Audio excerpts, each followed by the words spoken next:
everybody, and welcome to round 7 of the 2022 GP4 Offline Championship. We are here at the circuit to Barcelona, Catalonia in Spain for the Spanish Grand Prix. I am JW97, and just like yesterday, I am joined by F2 commentator Rob. Hi everybody, it's good to see you. And given the tires we're on for today and the notorious tire wear on this track, we should be in for a classic. Indeed so, and hopefully we'll be in for a good one. Well, without further ado, because obviously this stream came on a little bit late due to a visit from Yuri's family, we will go through the grid for anybody who didn't see qualifying. So 4x4 as per usual. So, on pole position for I think the 4th time this season, it is Armar Carr in the Mercedes, followed by his championship rival Evan Byrne in 2nd. Home favourite Jesus Perinen starts an impressive 3rd, with Franco Lopez, the 2-time world champion, in 4th. George Roque will be hoping to make up ground following a disappointing P5 with Chris Stratfield 6th. Then is his teammate Jake Galloway, last year's winner in the Ferrari, in 7th, and Laura Chung in P8 looking to continue her points streak. 2 Hassers lock out row 5 with Bartosz Kloss in 9th and Michael Mocho in 10th. Roman Quagg is a disappointing 11th in the Renault with Joseph Willows in 12th for McLaren. David Kupok, after his 5th-place penalty, starts in 13th, and Kiroshi Madeiros is in 14th. Rahul Patel all the way down in 15th, and Mens Waldinger is 16th. It is P17 for a disappointed Miklos Gal in the AlphaTauri, followed by Emilia Wilson in 18th. Andre Videri, who got his first points of the season last time out, is in 19th, with Felix Sontag in 20th. And on the back row of the grid, Rob? We have Jonatas Martins in 21st and Jamie Griffiths in 22nd and last. So then, what will the weather be like? It's going to be bright and sunny. Yep, no rain expected. I don't think it's too much of a surprise, really, Rob, given where we are. Well, that is true. It is a pretty arid place. But nevertheless, it should be a fun race that we're going to get. Yep, indeed. And of course, as per usual, you're obviously going to be taking us through the start of this race. Yeah, of course. Who's going to take the lead down the long run to turn 1? We'll have to wait and see. Ka is on provisional pole. He's on pole. He's got 18 laps of fuel in his wagon. He's on the right. Byrne is on the left. Watch out for the run to turn 1. Who's going to get a better start? Sorry. As we wait for the 5 red lights to go on, we got 1 light, 2 lights, 3 lights, 4 lights, 5 lights. It is go in Spain. Good start from Evan Byrne, but can Ka outpace him in the traction zone? Let's see. Looks like up the gears. Byrne has got the better start than Ka. Look at that Ferrari gaining up a few places further behind. Byrne seems to have taken the lead. And look at that Ferrari. He's going to transfer 3rd. Roque's already up into 4th. And Kari takes the lead around the outside. Byrne is going to try to fight back here into turn 3. He's retaking the lead for now, but watch out for Lopez. He's getting a great run. He's going to go for it. Ka closes the door. Don't crash there. And thankfully they didn't, but Byrne leads. Look at the tight margin he's got to Ka. Yes, indeed, and I thought for a minute there was actually a little bit of contact between Roque and one of the Ferraris at the start, but thankfully it didn't end in disasters. A great start from Kloss, who's got all the way up into 7th place. Not a good start from Mocho. He's down to 13th from his original grid spot, but it seems that everybody's got through the first 3 turns safely. Looks like Wilson has not had a good start. She's down to 21st, as Byrne is now starting to get away from the 2 Mercedes drivers. Lopez is gaining onto Ka. He might have a chance here in towards La Caixa. Let's see. He's going to go for the inside, or is he going to stay back? Looks like he's staying back. Yeah, indeed so. As meanwhile, Kloss on the inside of the Ferrari into the corner. Oh, that was very close to contact there. How did they not crash? Yes, indeed. De Rosa, meanwhile, has just got up to 9th place. He's got in front of Jake Galloway. Meanwhile, somebody pointed out in the chat, it's a fantastic start for Joseph Wells. In fact, both McLarens, in fact, have made a fantastic start from 12th and 14th, respectively. They're now up into the points-paying positions. Yep, as we complete lap 1, Byrne is taking the lead, with Lopez trying to pressure Ka for 2nd. They are fueled differently, of course, so it'll be very interesting to see what happens. Byrne says the early fastest lap, of course, but now Lopez is going for the move on his teammate. Are we going to have any team orders, or are they free to race? Looks like they're free to race, and Ka is definitely putting up a fight. Indeed, looks like Lopez is on the 2-stop strategy, judging from the amount of fuel he's got in his wagon. As meanwhile, as they go around the long sweeping right-hander, is Lopez going to try and line up Carr for pass into turn 4. Carr doesn't go too defensive into that corner. Can Lopez go through? No, he can't. Carr just has enough to stay in front for the time being, as Perinen is also on the back of that little train that's forming in that fight for 2nd position, as everybody trying to keep a single file as best as possible. Not too many movements going on since the first lap, apart from a few changes that we saw down at turn number, I think it was turn 9 if I'm not mistaken. Lopez has lost some ground. Meanwhile, George Roque is all over the back of him, and he could have a shot in towards the downhill section. Lakaisha, he could send it past him with a dive bomb. Let's see. He's gaining in the slipstream. I don't think he's going to be close enough, even with the great power that Honda has. Yeah, indeed, he wasn't close at that time, but I noticed as well he's got 6 to 7 laps more fuel than what Lopez has, so that could be something quite interesting to keep an eye on there with George Roque as everybody makes their way down towards the airpin. Oh, Gal just run into the back of Patel, and we've seen Gal do this in the past, but he's caused an incident there, Lakaisha. Yeah, and I would not be surprised if that ends up being a time penalty for Miklos Gau as a result, and 10 seconds, we heard it. Sorry, you didn't hear it, but we did. And he confirmed the 10-second penalty for Miklos Gau for that incident.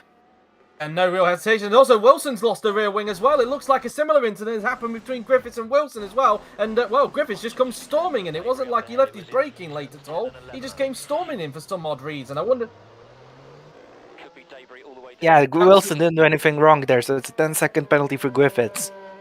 So Gal and Griffiths were both 10-second time penalties. No hesitation there from Yuri at all whatsoever. So Lopez is getting another run, sorry to interrupt, as Burns says the fastest lap. But Lopez is hot on the heels of his Mercedes teammate. And which way is he gonna go? Is he gonna go for the attack into turn 1? No, he's staying put. Is hanging back gonna be better? Is he gonna get a decent run to attack into turn 4 maybe? Who knows really, as meanwhile those two who've obviously got damage have got to come in to the pits. In fact, I should say all 4 of them, in fact, because there was 4 drivers that got damaged on that occasion. 2 of them, of course, ending up with 10-second time penalties as a result. Yeah, 2 culprits and 2 victims. Yep, so all 4 of them are now into the pits now then. Obviously, a few people will gain places as a result, some won't. But there is your top left on the screen, and as you can see, you can tell how much the McLaren's gained at the start of the race. 4 places for Willows and 5 places for De Rosa. Yeah, that was a brilliant effort for the Woking team. Indeed so, as Sontag bringing up the rear of the field at the moment, but I wonder what's going on towards the front between the 2 Mercedes drivers at this stage, as all those guys are now coming out of the pits. As we look back to the battle for second, as Byrne continues to pull away. Of course, let's not forget Byrne is looking to make it 4 wins in a row, which of course would be a record equaling achievement, which was set by James Willows. Hang on a second, here goes Laura Chung attacking Roman Kwok. She's going down the inside. Are they going to make contact? No, they're not. Only just about avoided contact there, but that was a little bit too close for comfort. As the 2 Mercedes are still single file, as Perrin just watches on in the background to see if anything happens between these 3 in front as they make their way through the chicane that George Roque is a real big fan of, if you can remember back in the highlights. So anyway, it's now coming out of the final corner. We will go as now Lopez is going to try and have a go again this time at Armcar. Is he going to pull the move off this time, or is his car going to stay firm like before? I think Lopez might have a bit of momentum, but it looks like he just tops out just before they get to the first corner. Unless Lopez can leave his braking lane this time. Yes, he has indeed. No hesitation this time from Lopez. And finally, the 2-time world champion is up into second place. Next target, Evan Byrne. Yep, indeed. And Kyle might be under some more pressure yet because Rogue has got some pace and he's using it. Can he put the move past him? No, he can't. Not yet. Byrne is down to 5th meanwhile, and he's getting this train as well. How much fuel does Byrne have? Do wonder as well. Of course, 25 laps is on George Roque's car. 12 for Byrne. He's on a free stop. He's running very light. So really, when you look at the start he has, we've got a yellow flag, and that's daring. That's a mechanical failure, you can tell with the red light on the top of the death panel. What sort of mechanical failure is it? It's a puncher that's taking care of him there, so clearly... And the wheel is still in the middle of the track there, so Marshall's get removing that quickly. I think it is just off the racing line, though, so I think they shouldn't have too many issues whatsoever. But yeah, it just happened just on the pit straight. The worst possible time to get it, especially given that he got a pit indicator as well. But clearly, too terminal to be fixed. Clearly, he saw that the suspension was too damaged to tow it back into the pits. He had 39 laps of fuel left in his wagon. I think he's happy to retire rather than have to go through this race on the 1-stop. Yeah, indeed. Who knows what would have happened if he didn't. Anyway, you were saying before I interrupted that James Willows holds the record for 4 wins in a row, and Byrne could equal it if he wins today, of course. Yes, indeed, and well, whether he will or not, it remains to be seen. Of course, now Lopez is free to push now. Let's see if he's able to gain. Of course, if he does gain, then it will be a battle from Hockenheim resumed, of course, because those two were fighting for the win 2 weeks ago. Yeah, indeed, and Lopez will be hoping the result goes the other way around this time. Indeed, so meanwhile, Roque's got a run here on Armcar. The yellows have now been lifted, so he is free to overtake down into turn 1. As now Roque on the inside of Armcar. Can he get the move done into the first corner on the Mercedes driver? Danny inside, and he's done it. Roque up into 3rd position, and now it's Perinen's turn to attack car. Yep, that's right. He's going for a very aggressive free stop strategy. He knows It's the only way he can fight with those front cars. As Kai is closing the door heavily into turn 4. Good decision because he's kept the position. What fuel strategy did that say for car? I didn't briefly quite catch that there. Did that say 14 laps or something like that? Because if that's the case, I'm a little bit a little bit surprised to know why he's going that slowly around the track. He just doesn't seem to have any sort of pace at the moment. Even the Renault is faster than him. Yep, as now coming around the long swooping right-hander now, then we go, as now Perinen is going to try and attack Armar Car for 4th position now, then as Perinen tries to look on the outside but can't make it work, so he has to hang back for the moment, maybe try again on the front, and it does appear like it is a light fuel load for Car, so Yuri may be suggesting that Armar seems to be struggling with tyre wear at the moment compared to everybody else, and again, I didn't quite see that there whilst I was reading the message. We did briefly look at car there, but again, it just went at a flash there. 16.8 is on Lopez's car, and the gap is now down to 1.9 seconds. So Lopez is definitely gaining on to Burn at this point.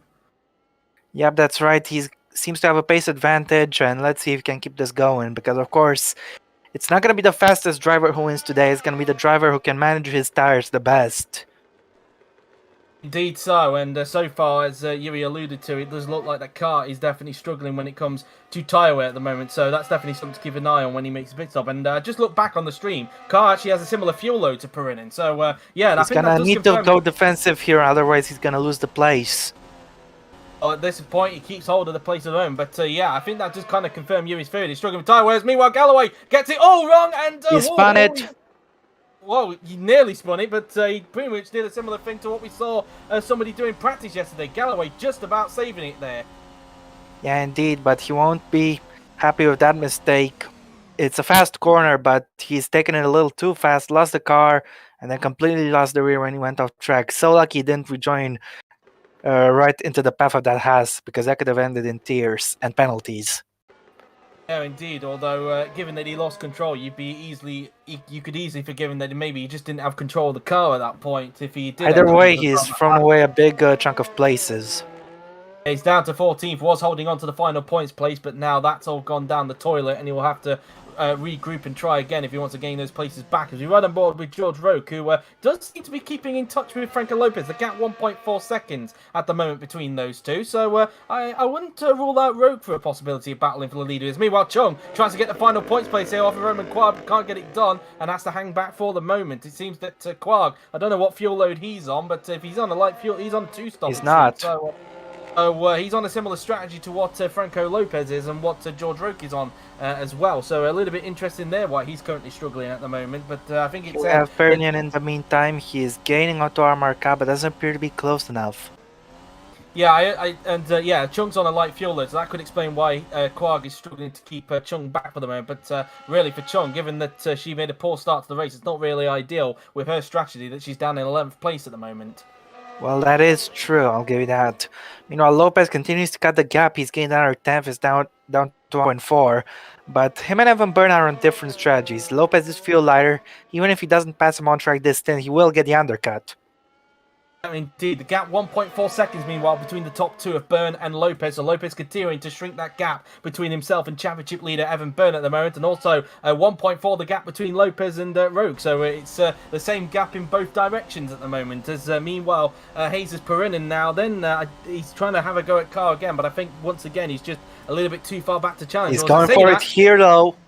Gonna try and have a go on the inside, but can't get it to work. It was a good attempt, but again Car just able to hold on to the place.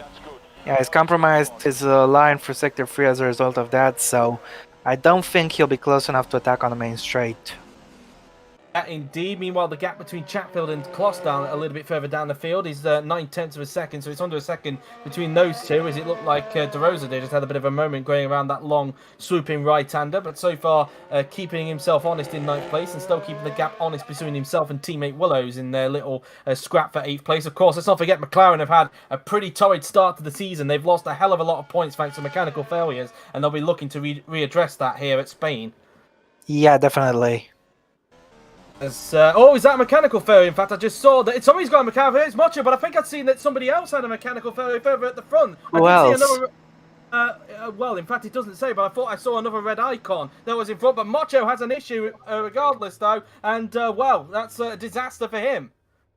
Yeah, indeed, and he wasn't planning on pitting anytime soon, so this has really thrown a spanner in the works. Okay, no No, pressure. indeed, I did thought there was somebody else with a mechanical failure, but clearly not. It was clearly my eyes are deceiving me there a little bit, so I do apologise for that. Must But be. yeah, Michael Mocho having an issue there, and well, his race is ruined as a result of that, and he's going to drop way down towards the back of the field. Maybe not too far towards the back, because of course there was obviously drivers who had to pit for damage a little bit earlier on, so he maybe rejoined in 18th, and he does. Meanwhile, Perrin once again attacking Armar into the hairpin, and a bit of We made contact. contact. Oh, but luckily it didn't end in disaster. I thought for a minute there Perrin was going to try and do the old bump and run there down into the hairpin, because it is a popular pace to do a bump and run down at that corner. Chung might try that. She's trying to have a go, and I thought for a minute she was going to pull it off, but in the end, Quark just had enough to hang it around the outside and hold on to 10th position. But so far, the driver's finding it a little bit difficult to overtake at the moment, but it's not been impossible, it's fair to say. But it's everybody just keeping it tidy for the moment at this stage. Pretty much, yeah. As they come out of that chicane now, then just making their way through into the final corner. If you look at Lopez now, it's just 1.2 behind Byrne. 1.3 the gap between Roque and Lopez. So Roque is gaining only a tiny bit onto Lopez, but he's still gaining on him regardless, though. Although Lopez has got it back up to 1.4 into that set. To the gap once 1.055 now between Byrne and Lopez. So it's getting closer and closer now between the top two at this stage. Meanwhile, Perrin trying to go at Carr. I think Carr made a little bit of an error. In fact, he is making an error because that was a lock-up going down into turn 5. So maybe Carr feeling the pressure of Perrin right now. It's only been 9 laps, but his tires appear to be dead already. And good feeling when he's in a Mercedes. We know how much Mercedes drivers love to complain about their tires. Yes, indeed, and I wonder if that's going to be a similar case with Armar Carr here as we continue to ride on board with Jesus Perrin. And this time he's just a little bit too far back to challenge going down into the hairpin and so far struggling to find a way through on the Mercedes driver at this stage of the race. Yeah, indeed. He doesn't seem to have the top end speed, and that's what's saving Ka. But nevertheless, Perrin needs fuel just a little bit lighter, so even if he doesn't get him on track, he will get him in the pits most likely. Though you have to wonder, Lopez, who is fuel lighter than Byrne, is he gonna want to stay behind and just get him with the undercut, or is he gonna want to pass him on track? I think we both know what the answer is. He's gonna try to pass Byrne on track. Meanwhile, his teammate is under attack from Perrin. Perrin's got the slipstream now on Armar Carr, but can he make it work this time by? You think he's pulled a little bit too early in the slipstream. As a result, Carr already defending the inside, and as a result, holds on to 4th place. I think there for a minute, Hayes has just pulled out the slipstream a little bit too early there. That Renault doesn't appear to be that reliable in a straight line. I don't mean reliable as in failures, just not quick enough in a straight line. But he's going to try into turn 4, and he once again has to stay back. Meanwhile, the gap's still 1 second between the top two at the moment, as Byrne does appear to be on a different strategy to Franco Lopez, because he's still got 20.9 litres of fuel. Laps of fuel in the tank. So I think both of them are on the 2-stop just to have a big difference in when they're making those stops. I'll have to wait and see, of course. Maybe Byrne opting maybe for a shorter stint, or maybe it could be a 1-stop for him as well. Sometimes got problems. Engine failure, no, transmission problems, sorry, not engine failure. And it is 2-terminal because he hasn't got the pit indicator on top, so it is going to be a retirement for Felix Sontag as well. That barrier decided to bounce him across there, but luckily it didn't flip the car as some debris is scattered on the track, but luckily just off the racing line there. But that is race over for Felix Sontag, and that's it for him really. Yeah, sorry I said engine failure. I didn't see a pit indicator and immediately thought it must have been that, but it's just a gearbox problem. Not that he'll be happy about it either way. Race over for Felix Sontag. Of course, he won here, of course, back in 2006 with Williams, but today it's ending on a bit of a sour note, really, and pretty much a definition of how Williams' season has been, really, if we're being honest with you. It hasn't been a very good start. Pretty much. So now we go back to the battle of 4th between Carr and Perrin. Meanwhile, it's confirmation that Sontag is out of the race. As now coming down the straight, is Perrin going to get Carr this time by? Or is there a similar thing going to happen on the previous lap? He's in the slipstream, but let's see if he gets close enough. He's trying to get closer, but clearly just not enough straight for him to get a hold. So once again, Carr doing a good job keeping Perrin back at the moment. Carr seems to have better traction than him, and it's really helping his launch. His run onto the main straight. That's why Perrin can't overtake him, and he gets very close to him now, but he's not going to be able to pass, or is he? No. No, not able to on that occasion. Now it's under a second now between Lopez and Byrne, so Lopez has now got the gap down to 0.7 seconds between the top two, so if Lopez can keep this up, then we could have a fight for the lead on our hands here. As Chung once again Can't get the move done, and once again, Chung unable to get the place off of Roman Quag on that occasion, as once again she's struggling to find a way through, and pretty soon she'll be pitting for her first of what we think is 3 stops. So really, her being held up is not helping her out here. As now back to the battle No, for 4th definitely place not. now. As Carr once again defending that inside, Perinin just didn't have enough time to flick it back to the inside, and has lost all the momentum in the world as a result. I think he's really struggling in this latter half of the track. Ka seems to have the measure on him there, and that's why Perrin is never able to get close enough to gain enough onto the straight, if you know what I mean. Yes, indeed, as we come out of the chicane now then. Look at the difference in traction here. That car just seems to have better traction as a result because of the engine he's got in the back compared to the Renault. It's allowing him also to have enough of a straight to stay in front. The slipstream clearly not helping out Perinin at this stage. We look back to the top 3 who are pretty much grouped together at this point. I think if I was to guess, there's probably around about a 7-lap difference between Byrne and Lopez when it comes to the fuel loads. So that's obviously something to bear in mind there. But Lopez, not only has he got 1 Red Bull right in front, he's got 1 Red Bull behind. And those Red Bulls will be trying to see if they can try and pressure that Mercedes into a mistake in some capacity. Is Byrne thinking about the possibility of holding up Lopez? As we got a pit call for Chung, I think that is. But this, I was going to say, is Byrne going to run his own race, or is he going to try to help out Roke a little bit? Maybe he could be thinking of both here, because clearly there's a chance for another 1-2 finish for Red Bull here today with the strategy they've got. But yeah, I think Byrne will be trying to do all he can to try and fend off Lopez, whilst at the same time, of course, trying to help Roke and see if he can get by. And then after that, we'll see what happens if Roke does get by Lopez. What happens between the 2 Red Bull drivers? Yeah, that's right. Coming out of that chicane now then, I don't think Lopez is close enough to attack at this point, as yep, Chung is coming into the pits, but she's still attacking Quag for that final points place. She flicks it back to the inside on the Frenchman here, but again, can't make it work, and well, she will have to pit at the end of this lap, so That's really, going to be a wasted stint for her, because she's been stuck behind the Frenchman the entire time. Yeah, indeed, and I can't see how she's going to be able to recover from that. I think Perinin will soon be pitting quite soon. In fact, he's pitting at the end of this lap. So, yeah, I think Perinin could be in a similar predicament here to Chung if he's not careful. Yeah, indeed. Meanwhile, I expect Lopez to pit on lap 19 or 20. Indeed. Meanwhile, the gap now 5/10 of a second between the top 2, 0.7 between Lopez and Roke, who is just watching on in the background. Meanwhile, Perinin trying to see if he can pass Carr before the pit stop, but again, Carr able to defend the inside from the Spaniard at the moment, as the Spanish fans continuing to cheer on Perinin here as Chung is now into the pits for a first of what we think is 3 stops in this race. Meanwhile, Lopez is getting closer now to the back of Evan Byrne now. Then he's pretty close to slipstream now on the Red Bull driver, and I wonder if he's going to have his first opportunity to try and pounce on the next lap. I'm not sure, to be honest. As they come out of that hairpin now then, as Roke continues to watch on. 3/10 now the gap between the pair of them, so I do think Lopez may have an opportunity to try and pass Byrne down the pit straight here. This may be his first chance to try and get the move done on the Irishman now then, as they make their way into the left-right chicane. So through the left, then through into the right, and does Lopez have the traction compared to Byrne? I don't think so. It looks like Byrne has just got enough to stay in front for the time being, and it looks like the top 3 are still going to remain single file as they make their way down towards the first corner.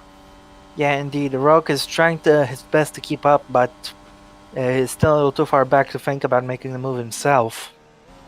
Indeed so, as they make their way through into the first few turns on the racetrack now. Then is now through the flat-out right-handers. Perinin is now into the pits for Renault. So the Spaniard now in for his first of what we think is 3 pit stops. So now Carr has not got anybody to bother him behind. Although I do think the last time I checked, Chatfield, who was in 6th position, was only about 3 seconds behind Perinin. So if Perinin comes out in clean air, he's gonna jump Carr.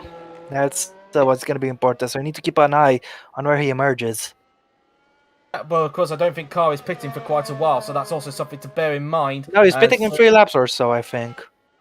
Oh, yeah, good point. Yes, you are right on that. So, yeah, they're on a similar strategy, aren't they? So, anyway, as Perinin he's come out behind Galloway. He rejoins in P12 behind the Ferrari driver. Of course, Galloway was the one that made the mistake a bit earlier, but Perinin not wasting any time. He needs to pass him now if he wants to jump Carr, otherwise he won't. 22 laps of fuel put in his wagon. That's very interesting. So going for quite a long stint on this second one there. But yeah, so but it's still a free stop.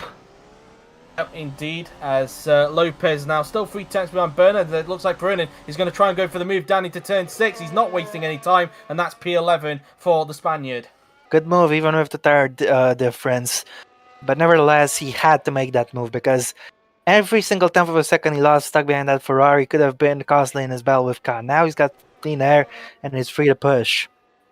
Meanwhile, Lopez was still not close enough to get a run on Byrne on that occasion. Looked like Byrne again just had better traction compared to Lopez coming out of that chicane there. And once again, Roke just watching on to see if he can pounce on any opportunity that presents itself. 4 tenths again, the gap between those two now. So it keeps on going up and down now that Lopez is in the slipstream of the Red Bull driver in front. Yep. Going down the hill now then, as they come out of the turn, as looks like nobody's pitting at the moment, so it seems that we're going to have a lap free of nobody pitting at the moment, unless there's still people that are yet to cross the line. As now coming out of turn 7, we will go now then. There's 0.6 the gap, and really Roke just doing his best to keep up, because Lopez obviously in the slipstream of Byrne. That's just going to help Lopez to try and keep in front of Roke at this point in time, as they now make... I'm positively surprised that Roke has been able to keep up with the front two on that much fuel. He's still got another 15 laps, so he's only halfway done with his first stint. He will be on the two-stop, of course, but he's fuel heavier than the guys around him by quite a margin. And he's keeping pace with them. What does that say? Does Roke have a race-winning pace today? Well, let's not forget, Roke was close to winning last season, of course, before he got overtaken on the very last lap of the race. So clearly, Roke wanting the redemption here this season at Catalunya. He's a bit closer to Lopez than what Lopez is on Byrne on this occasion, but still not close enough to go for an overtake on the two-time world champion in front. I think he's letting it play out strategically. Indeed so, as now... Oh wait, never mind. He's fueled the same as Byrne. So, in fact, I think he might actually be a little bit heavier than Byrne, though. So, he's or maybe just a lap lighter. Byrne is on 15.8. What is Roke on? 14, 15? We're not watching. Thank you, automatic camera.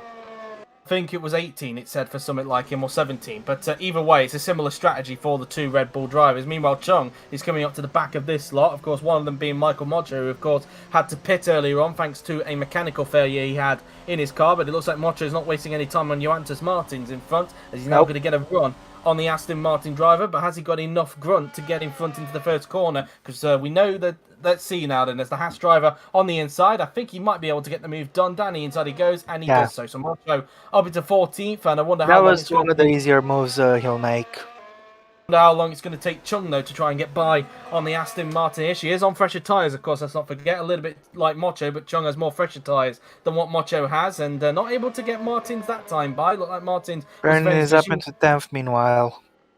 Brennan now back into the points. His next target will actually be his own teammate, Roman Quag. He passed Kupok somewhere on the racetrack, and given he's a little bit further in front, I wonder if he got the move done perhaps down at this corner once again, that Chung's actually going to try and replicate into the corner, and she gets the move done, so she's up into 15th position. Good move. Yep, similar move to what we saw with Brennan earlier on. As meanwhile, looks like Byrne is... Car's coming in. Car is coming in. He's in fact now into the pits. So Armar Car now then into the pits for Mercedes as we ride on board with the man he was fighting for before the pit stop, as he's on the back of Roman Quag. So is Perinen going to jump Armar Car here, or is Car going to stay in front? Let's see, as Perinen's going to get a good run on his teammate Roman Quag here, and it looks like, is he going to get the move done? Keep an eye on the right hand side though to see if there's a Mercedes there, and the car's still there. So Perinen has jumped Car, but he seems to be still struggling to get by on his teammate's first corner. But Perinen late on the brakes, and he gets the move done on his teammate. So not only has he jumped Car, but he's also got two cars in between, because Kupok is also ahead of Car. Yeah, and he's put quite a gap. I didn't quite catch Car's fuel in the meantime, and it's similar to Perinen. So he's Kaz has quite a recovery job in front of him now if he wants to reclaim fourth in this race. As speaking of the leaders, here we have the battle, and it looks like they're gonna hit some lap traffic soon. You can see that Williams right in front of Byrne, could be holding him up. Williams, of course, being Jamie Griffiths, because Felix Sontag, of course, retired a little bit earlier on. But is Lopez close enough to get Byrne this time by? It looks like, again, Byrne's just got enough traction to just create enough of a gap between himself and Lopez, and same goes for Lopez and Roke in the meantime. Of course, we know that Lopez is going to be pitting first out of these three, so we expect Lopez to possibly pit in around about 2 to 3 laps time, I would imagine. Yep, indeed. As Roke is biding his time, waiting for these guys to battle. Indeed so, as Lopez will be hoping that bit of traffic in front will help him out, of course, in this fight with Byrne, as he's getting closer. In fact, Evan Byrne is definitely getting held up as they come around the corner here, but you could argue at the same time Lopez is also getting held up as well, as Byrne now finally gets by on the Williams there. Is Lopez also going to follow through here? I don't think he is, but he will be able to get through at this point in time, going through into that left-hander, and now that has brought him a lot closer to Evan Byrne as a result, but can he be able to get a run down into the hairpin? Rogue's run is being totally compromised by the Williams, as now Lopez is going to have his first real opportunity to take the race lead. Can he get past Evan Byrne into La Caixa or not? As Rogue puts a lap on that Williams, but Lopez is unable to go for it.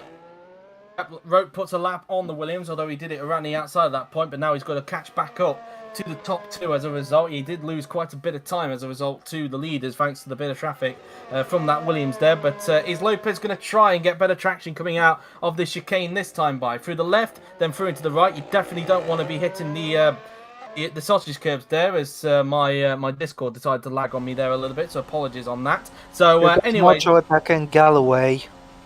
I think he should be able to get the move done, which he does. He's on the fresher tyres, so he's up into 12th place. Galloway will soon have Lower Chung to deal with quite soon, as Lopez is pitting at the end of this lap. I saw an indicator on the top of Car's car, so it means that Lopez will be pitting at the end of this lap. Yep, indeed. Meanwhile, Perrin is being impeded by Joseph Willows, who hasn't pitted yet. But this should be an easy move for the Renault.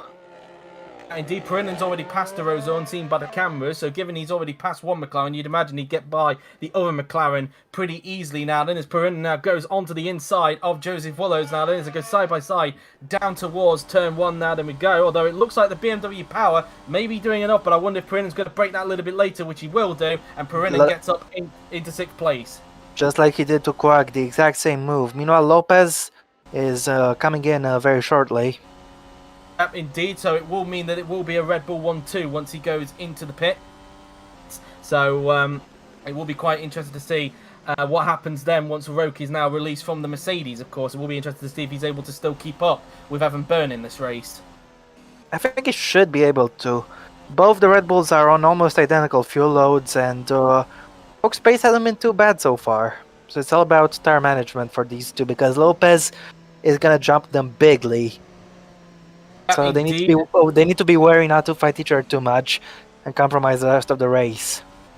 Lopez now into the pits for his first pit stop. We expect this to possibly be, I would imagine, a 2-stop, but we'll have to wait and see how much fuel he puts in now then, as the Argentine pulls into his box. Is obviously second on the road, because of course Mercedes finished second in the constructors last season, as he puts on a fresh set of tyres and fuel. How much fuel? 17 laps, so he's gone for quite a short stint in fact. So that's a little bit interesting there. 5.3 seconds is the pit stop time for the Argentine. Let's see where he's going to emerge then after the pit stop, as he goes trundling down pit lane now then, and just trying to see whereabouts Chris Chatfield is. I think Chatfield's just come out the final corner, so Chatfield could actually be ahead of Lopez here after this pit stop. And I don't think so.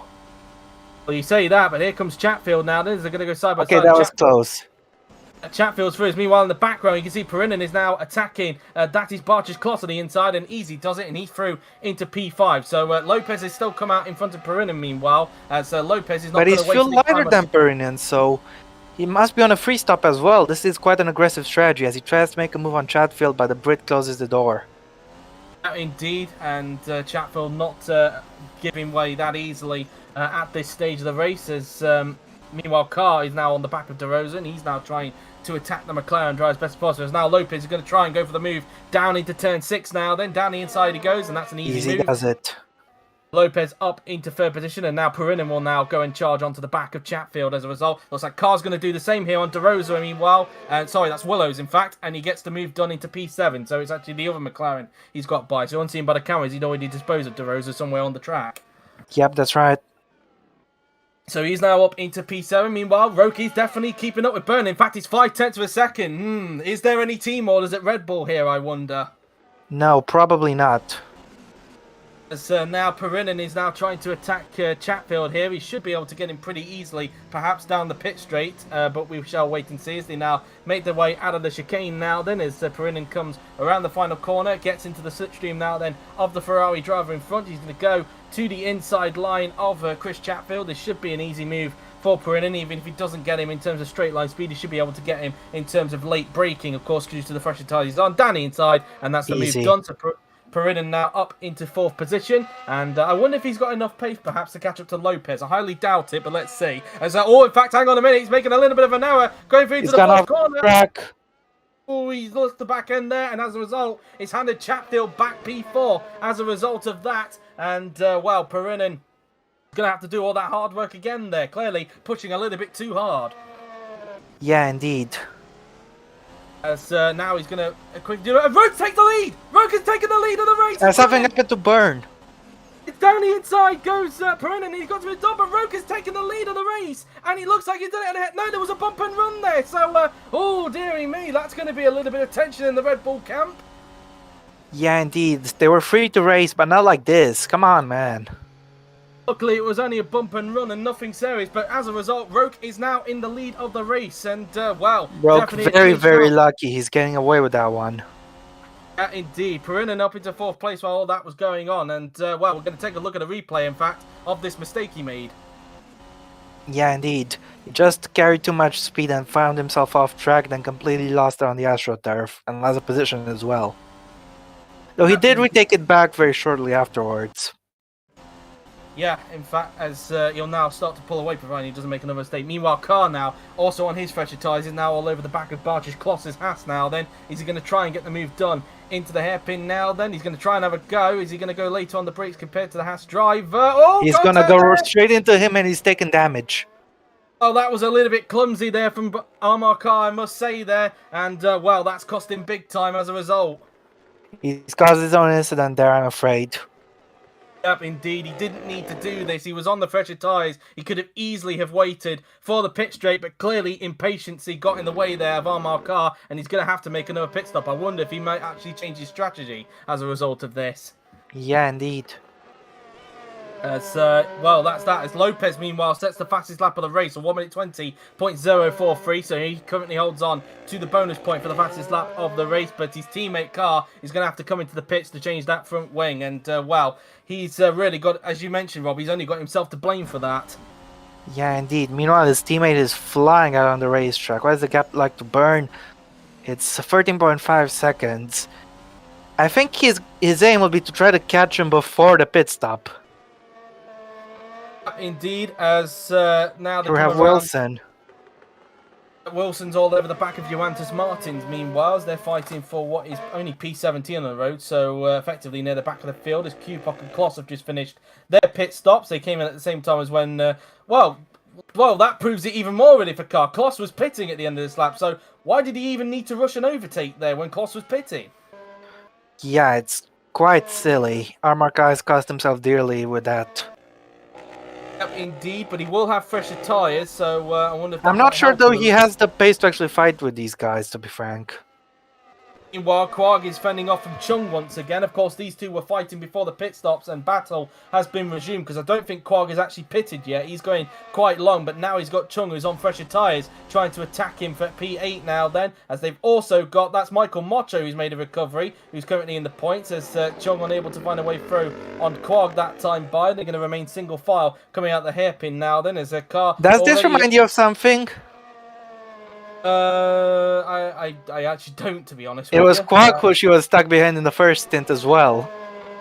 Yeah, indeed. As in fact, I think I actually mentioned that a little bit earlier on. But now coming around the chicane, as in fact you can tell how quick Roke is because he's now up the gap to 1.3 seconds. But Lopez is getting closer to the Red Bull. So if we do think that Lopez is on a free stop, he's got to make this work. As Willows is in the pits, and now Chung is on the inside here of Roman Quag. Is this going to be the position gain this time for Chung, who she was stuck behind Quag earlier on in the race? But this time with fresher tyres, she finally gets the move done. So she's up into 7th place.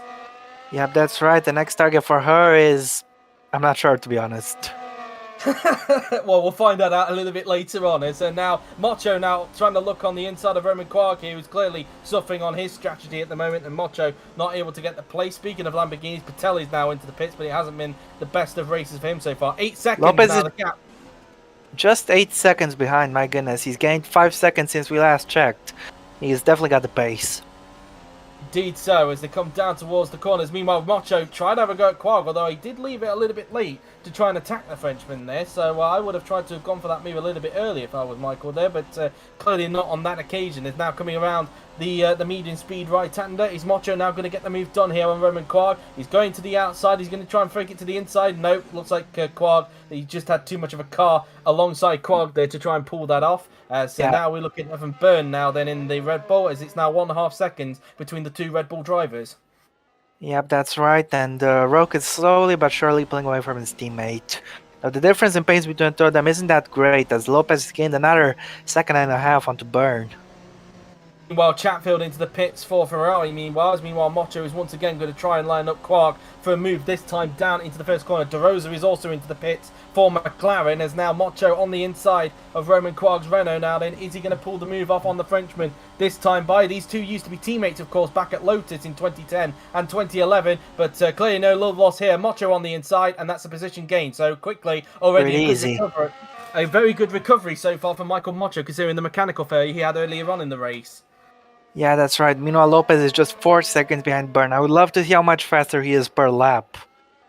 In fact, we just saw a glimpse of Byrne there as he just went into corner. There he is just in front, and there is Roke as well. So the Red Bulls have got to be worried that the Mercedes is catching him up at this stage. In fact, Lopez is now in sync with them in terms of strategy. So I do think, because he's got 5 laps more than Roke, I do think he is on a 3-stop strategy. So in a way, he's kind of now in sync with the Red Bulls. 4 seconds a lap faster. As I was just going to say there, it does appear that the Red Bulls, that confirms to me, of course, that both Red Bulls are on a 2-stop strategy today. Yeah, indeed, and it might not prove to be the better decision. Meanwhile, he's finally coming into the pits at the end of this lap for Renault, as meanwhile Kloss is trying to attack Chatfield in front of him, who, in fact, Chatfield actually pitted, in fact, so, I'm surprised Chatfield's not pulled away too much at the moment, but Lopez is now getting onto the back of the championship leader, Evan Byrne here, and quickly chasing after the 2 Red Bulls here. My goodness me, it's like he hasn't pitted at all, but he has. He's caught them up so quickly. Indeed so. As now Lopez is all over the back here of Evan Byrne. Can he pull the move off here on the Irishman as they go down back 3? He's going to go and look to the outside on the racetrack. Byrne comes switching to the inside. Trying to have a go down the inside, but can't get the move done, and that was nearly close to contact, but thankfully it didn't end in disaster. Quag, meanwhile, finally into the pits for Renault, but Lopez is definitely going to go for a run down the pit straight, I am sure. Yeah, definitely, and he should have a massive grip advantage. In fact, he has a little look into the right-hander here, but didn't have enough overlap to get alongside. So now he's just going to nail the traction and get him on the straight. That Mercedes is more than quick enough in a straight line to get past the Red Bull, so let's see if he can get him here. He should be getting the move done easily. Look at the straight line speed he's got, and maybe he doesn't even need to wait for the corner. Down the inside he goes. Clear. That car is set up perfectly for the straights. Down the inside goes the 2-time champion, and that is P2 easily. Next target for Lopez is George Roke. Yep, that's right, and this is going to be very interesting. Indeed so. Currently 2.1 the gap between Roke and Lopez, and that's come down to 1.4 as Roke is actually pitting at the end of this lap, so he's quickly ditching them tyres as quickly as possible on the lap that Lopez is already. Looks like we have a fight here. Quag v Gal v Wilson, and Quag is on the freshest tires, of course, but he's got a lot of fuel in the wagon. And could these guys be holding up the leaders soon? Well, Roke is coming in at the end of this lap, so I don't think he'll catch up to this group of cars by the time he makes his pit stop. Lopez, on the other hand, that is a different question. Yeah, indeed. Here goes Quag in the meantime. He's all over the back of Gal. Which way is he gonna go? Is he gonna attack here? No, he's not. No, definitely not. Meanwhile, Lopez is now on the back of George Roke here. Looks to the inside line as, oh, that's very close to contact there, but thankfully it didn't end in disaster. But Lopez doesn't really need to attack Roke because Roke, of course, is coming into the pits at the end of this lap. But how much could Roke... Tell you what, Joe, I wanted to say, both Lopez and Roke have 2 stops remaining, so this fight is legitimate for the win, and Roke is going to get the advantage of fresher tires now. So this will be very interesting. I think he will still be ahead of Lopez after Lopez makes his second stop, but in comes George Roke. Archer has dropped to 8th meanwhile, so Chatfield has passed him on the track. Roke is in the pits, and meanwhile Quag on the inside of Miklos Gal. Is he going to pull the move off here? Down the inside he goes, and yes he does. So up into 15th place he goes. But as mentioned, Roke is in, as I think there was that a pit call for Evan Byrne as well, I wonder. In fact, I find it a little bit strange that Roke has actually pitted before Byrne here, because I thought that Roke had a bit more fuel than Roke was filled 1 lap later. Whatever the case, Pernin is through into 3rd place, so let's see. Wallinger has also pitted. So where is Roke going to emerge? He's going to rejoin comfortably in fourth because Chung is only just coming around the right-hander, while she's also got Armar Carr right behind her. And of course, Carr is on more fresher tyres thanks to the damage that he sustained whilst trying to overtake Barcher's Kloss. So that's that really. So it looks like the two asses are actually fighting for P8, and yeah, Byrne is pitting at the end of this lap then. So looks like the Red Bulls are going to try and respond to the pace of Lopez at the moment. Yeah, that's right. And they have to take full advantage of their fresher tires now because Lopez has switched from a 2 to a 3 stop. They will be on the 2 stop as Ka makes the move on Chung. So the fight for race is still not decided as Gal appears to be also pitting this lap and holding up Lopez a little bit. Lopez had to negotiate around Gal there, but as mentioned, Evan Byrne, the championship leader, is coming into the pits here in this lap as Kloss has finally been able to overtake teammate Mocho for P8 now then, as it looks like Mocho's tyres are starting to fade away now at this point, but Byrne will peel to the right, which he does now, so into the pits comes the Red Bull driver, and I do how wonder much fuel he's going to put. I do wonder as well, there's a few cars also in the pits, one of them being Amelia Wilson. But I do wonder where Jesus Perinen factors in all of this, because of course he's on the same strategy as what Franco Lopez is. So I wonder where it factors with him when it comes to a factor. Oh, God, he's got brake failure. No, just as I was talking about him. Commentators' cars.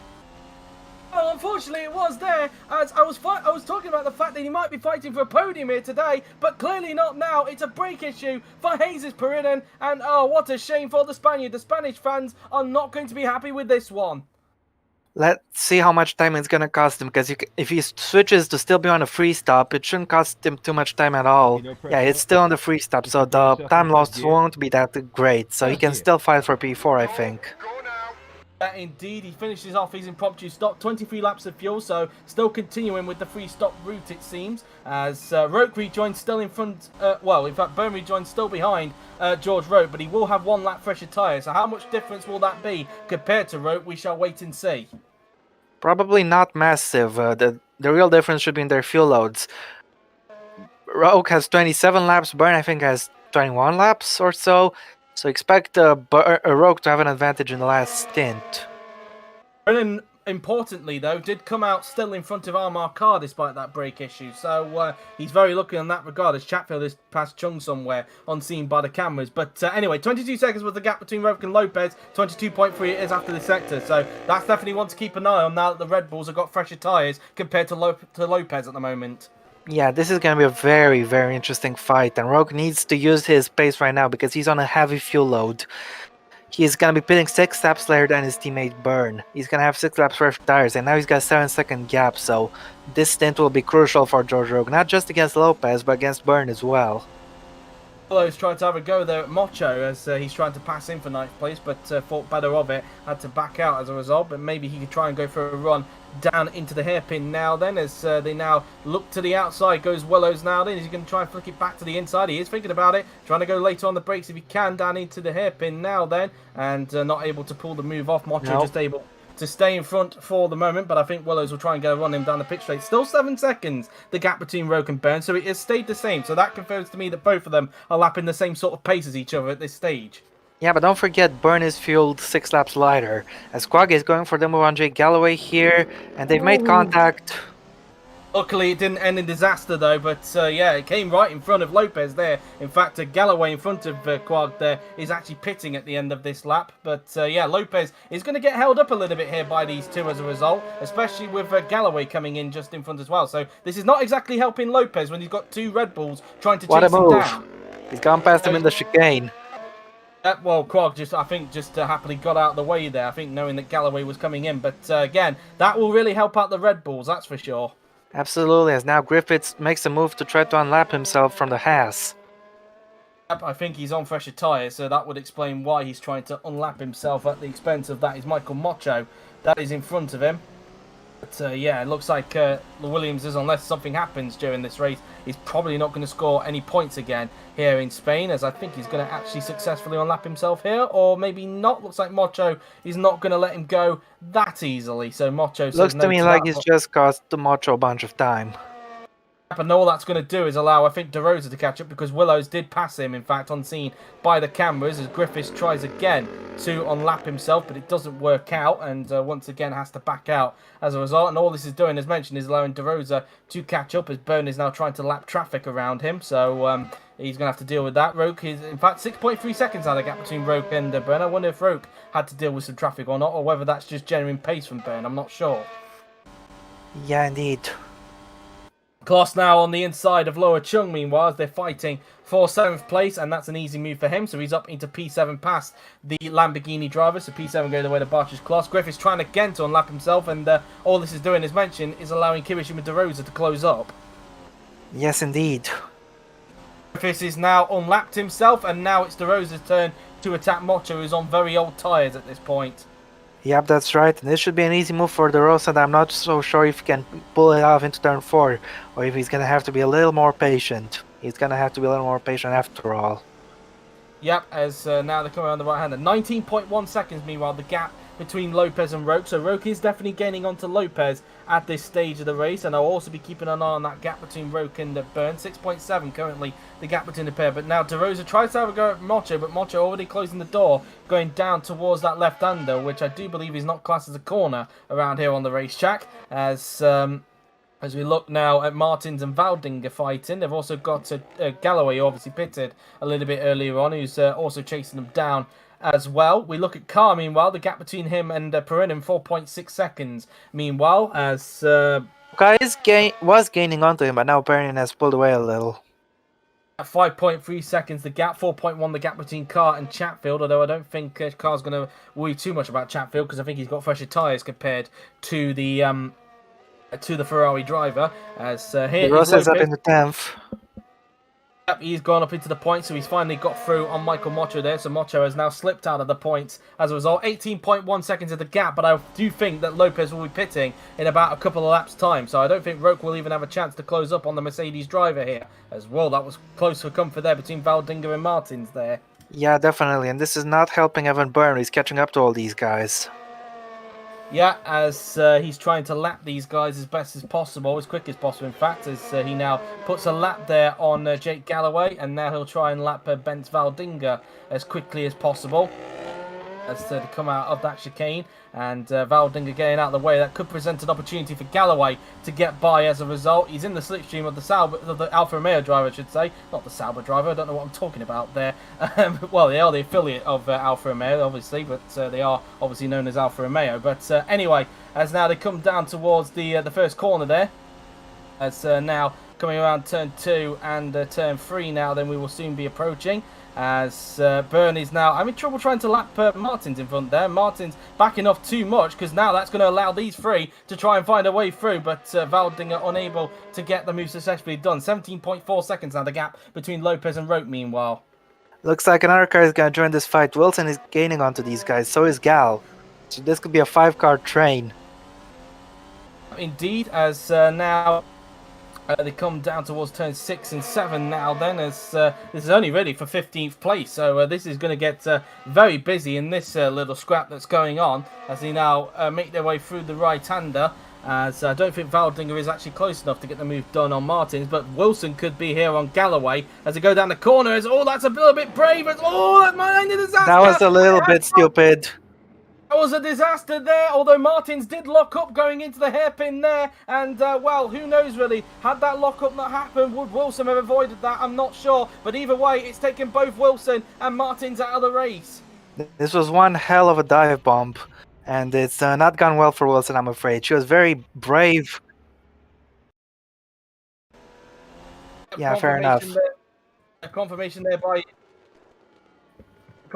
there by Yuri is a 5-place grid penalty for Amelia Wilson at the next race at the French Grand Prix. So yeah, that's another grid penalty for the 3rd race in a row that somebody's going to have to serve. So we've got 3 races in a row where we've had grid penalties this season. So really, the penalty list is really ramping up this season, it's fair to say. Yeah, indeed, and she was way too confident. She had just joined the battle and left it in one strike.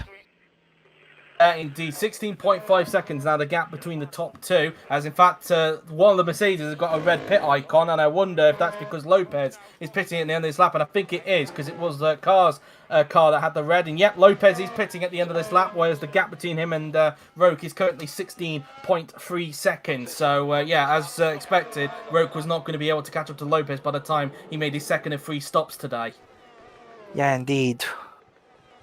As they now make their way into the yellow flag zone. Of course, you can't overtake down here into that hairpin. Otherwise, if you do, then you will have to serve a 5-second penalty for that. Of course, we've already got 2 time penalties in this race for anybody who needs a reminder. Gal has a 10-second time penalty, and so does Griffiths as well. Both of them having similar incidents down at the hairpin on lap 2 of the race, and they ended up with a 10-second time penalty slapped onto them. As a result, the yellows have been cleared as Lopez comes into the pits. Yeah, that's right, and he will be behind Roke, but will he be behind Byrne as well? We shall see, of course. Obviously, Roke will take the lead as a result of this, and I guess it will be a similar case of Lopez having to chase down the 2 Red Bulls once again, as he now comes in for his second of 3 stops. Let's just have a look at the fuel load, and 22 laps, and yep, that is a free stop there, so that does confirm that Lopez will have to pit once more before the end. He finishes his pit stop in 6.8 seconds. Roke goes through into the lead, and given the gap was around about 7 seconds between Roke and Byrne, I would imagine that Byrne is also going to go through as well, as Byrne is actually already onto the pit straight now then, and I think Byrne will take second place, which he will do. So at the moment it is a Red Bull 1-2, but Lopez is not too far behind Byrne. Yeah, that's right. As Byrne has actually got a bit of traffic to deal with, same with Roke, but so far it is once again a Red Bull 1-2, but Roke is not going to be pitting for at least another 22 laps, so he's going to be out on track for quite a while, and that might present an opportunity for Lopez to get the move How on much Roke. fuel does Lopez have? Similar amounts. I think he said 22 laps, so he's basically in sync with Roke here. 21, so that's very interesting. I don't think Roke will be able to count on a tire advantage in the last stint, and he's got to make it to work in this stint. And Byrne, Red Bull know full well that if Byrne holds up Lopez even a little bit, this could help Roke a long way. So we have to keep an eye out on that. Indeed so, as meanwhile Galloway is now stuck behind Bence Valdinga now then. Obviously the only Alfa Romeo left in the race after what Wilson did down at the hairpin with Joantis Martins. But anyway, Galloway tries to have a go but thought better of it and has to hang back for the moment, as they've also got Miklos Gal right behind them, who it's safe to say obviously had the damage earlier on, and so far has not really recovered as a result. But meanwhile back to what will be the battle for second. Byrne has still not lapped that Hacks in front at the moment, which could prove quite costly for him if he wants to try and hold up Lopez here. Yeah, that's right. As now coming down the straight now then, as Byrne has still not lapped that Haas that's in front at the moment, so clear the Haas being a little bit of a problem for Evan Byrne at this stage of the race, as they now make their way through the flat out turn 3 now then. He will go. As now approaching turn number 4 on the racetrack, we will soon go. As now we look at Kirishima DeRosa now then in the McLaren, as now they go down the inside of Loa Chung into the hairpin. Oh, that was close there to ending in tears, but thankfully it didn't. But DeRosa should surely have a good run on Loa Chung down on the pit straight. Yeah, that's right. As in fact, Chung's actually pitting at the end of this lap, so that's not going to matter anyway. So DeRosa will actually be released from Chung in front. So we've already passed the halfway stage of the Grand Prix here at the Circuit of Barcelona, Catalonia, as Byrne still in second place at the moment, as in fact the gap is 7.8 seconds between Byrne and Roke. Meanwhile, just thought I'd point that out, as well, this is getting close. It's all bit of contact there, but luckily it didn't end in the same way as what the previous incident did a little bit earlier on. But Chung now into the pits for Lamborghini, and she will get on a fresh set of tyres as a result of that. But I wonder how close Lopez is to the back of Byrne, meanwhile, as they'll soon be battling, I think, for second place. In fact, he's just there, so there's not really much in it. It's in fact under a second between the pair of them, 0.6 to be exact. Yeah, that's right, and it'll be up to Byrne because his defense here could influence the outcome of this race. Roke, of course, versus Lopez, and yeah, what else can I say? The longer Byrne keeps him behind, the more Roke will take advantage. But does Byrne want to do that? Is the bigger question. who knows really, as they come down towards the hairpin now then on the racetrack, as Lopez is going to try and get a run on Byrne down towards turn 6 if he can, but he's not close enough, so he's going to have to hang back. And they've also got 2 cars in front that they've got to lap, so Byrne could actually put some cars in between himself and Lopez before any of that happens. And he's lapped the Haas, but it looks like Lopez might follow suit very soon, as Byrne tries to lap Patel in front of him as well. So Lopez puts a lap on the Haas, and now Byrne puts a lap on Patel in front, and Lopez will have to follow suit as well pretty soon, but having a little bit of trouble. So Byrne has got a little bit of breathing space right now between himself and Lopez, but it's only going to be for a little bit, I would think. Yeah, indeed. Lopez should be able to make the move here easily. And now, next target for him is Evan Byrne once again. Also, all that's going on, you can just see in the mirrors, in fact, Mocho's taken full advantage and got up into 12th place, as now the other Lamborghini wants to take full advantage, that being Laura Chung, of course, and she's on fresh tyres compared to Patel, so you would imagine it's not going to take too long, although she's pulled out of the slipstream a little bit too early there, as meanwhile, because of that traffic, Roke has pulled an 8-second lead over Evan Byrne. As a result of that, as Chung tries to break that a little bit later compared to Patel, but doesn't work out, and has to hang back for the moment. I wonder if she'll try and line him up for a move down into turn 6 perhaps with the fresher tyres that she's got on her Lamborghini. Is now making their way towards turn number 4 now. They're not able to pull the move off as well, and well, has to hang back for the moment. But anyway, yes, Roke still leading the way, but I wonder if Byrne's coming under pressure from Lopez down into turn 6, I wonder, as Perina puts a lap there on Gal, so he's got to deal with some traffic of his own in the meantime. As now they come out of turn number 4 now. Then 7 tenths the gap between Byrne and Lopez meanwhile. So I think Lopez might actually try and get Byrne down the pit straight if he's close enough. Maybe that 5 tenths now the gap, as they've just come out of sector 2 there. Yeah, that's right. As he's getting closer now to the back of Evan Byrne. And on lap 37 of the race now then, Lopez, I think, with the fresher tyres, might actually get a run down onto the pit straight here, Rob. Yeah, it'll be his first chance. Let's see if he can take full advantage of it. Does he have the traction onto Evan Byrne? I don't think so right now. Let's not forget, he did have difficulty trying to pass Byrne before the first pit stops, but was able to get by him, I think, pretty easily. Byrne has gained half a second onto Roke in the meantime. I don't know if Roke's actually caught up to some traffic or not, and the answer to that is yes. You can just see that in front. Quag is currently fighting, that is David Kupak, for the final points place, and Roke having difficulty trying to lap these guys, as he's now going to finally put a lap on Roman Quag, getting down into turn 5. Is he though? Having to take the long way around in order to complete that. As meanwhile, Lopez is all over the back of Evan Byrne. Is he going to try and maybe go for a move down into turn 6? Let's see. Coming down towards that corner, but Lopez not close enough. Meanwhile, his teammate, Armar Kari, is coming into the pits at the end of this lap. As, this battle right here will ultimately decide the race win, whether it will go to Roke or to Lopez. Evan Byrne is doing a defensive masterclass so far, but for how much longer can that last? Here goes Lopez down the inside of La Caixa, and they've almost made contact, but Byrne keeps him behind for another lap. Yeah, that was very, very close indeed, but surely Lopez is going to actually try and line up Byrne for a move down into turn 1 this time. By, as mentioned, Kari's coming into the pits at the end of this lap, but so far Lopez has still not been able to find a way through on Evan Byrne at the moment. Through the chicane we go, through the left, through the right. Lopez has got, I think, better traction compared to Byrne, and he should have a run on Byrne as a result down the pit straight now. Then Lopez in the slipstream of Evan Byrne now. Then he's going to try and go to the inside of the racetrack now. Then he's going to pull to the inside, but I think he's left it a little bit too late, and as a result, Byrne is going to stay in front for the time being. This is definitely not Byrne's gained Lopez another second meanwhile. Indeed, so I wonder if Roke's in trouble with traffic. Quad meanwhile finally into the points as Lopez and go for it into turn 4. Byrne already thought about it. Offensive, and that's on to second place for the moment, but Lopez definitely putting Byrne under a bit of pressure here. A lot of pressure, I might say.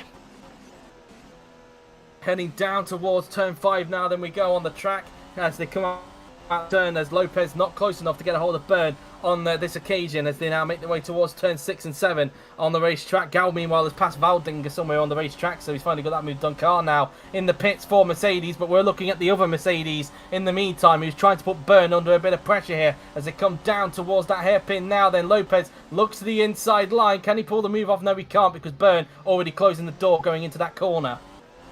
Yep, so once again, another lap that Lopez will be stuck behind Byrne.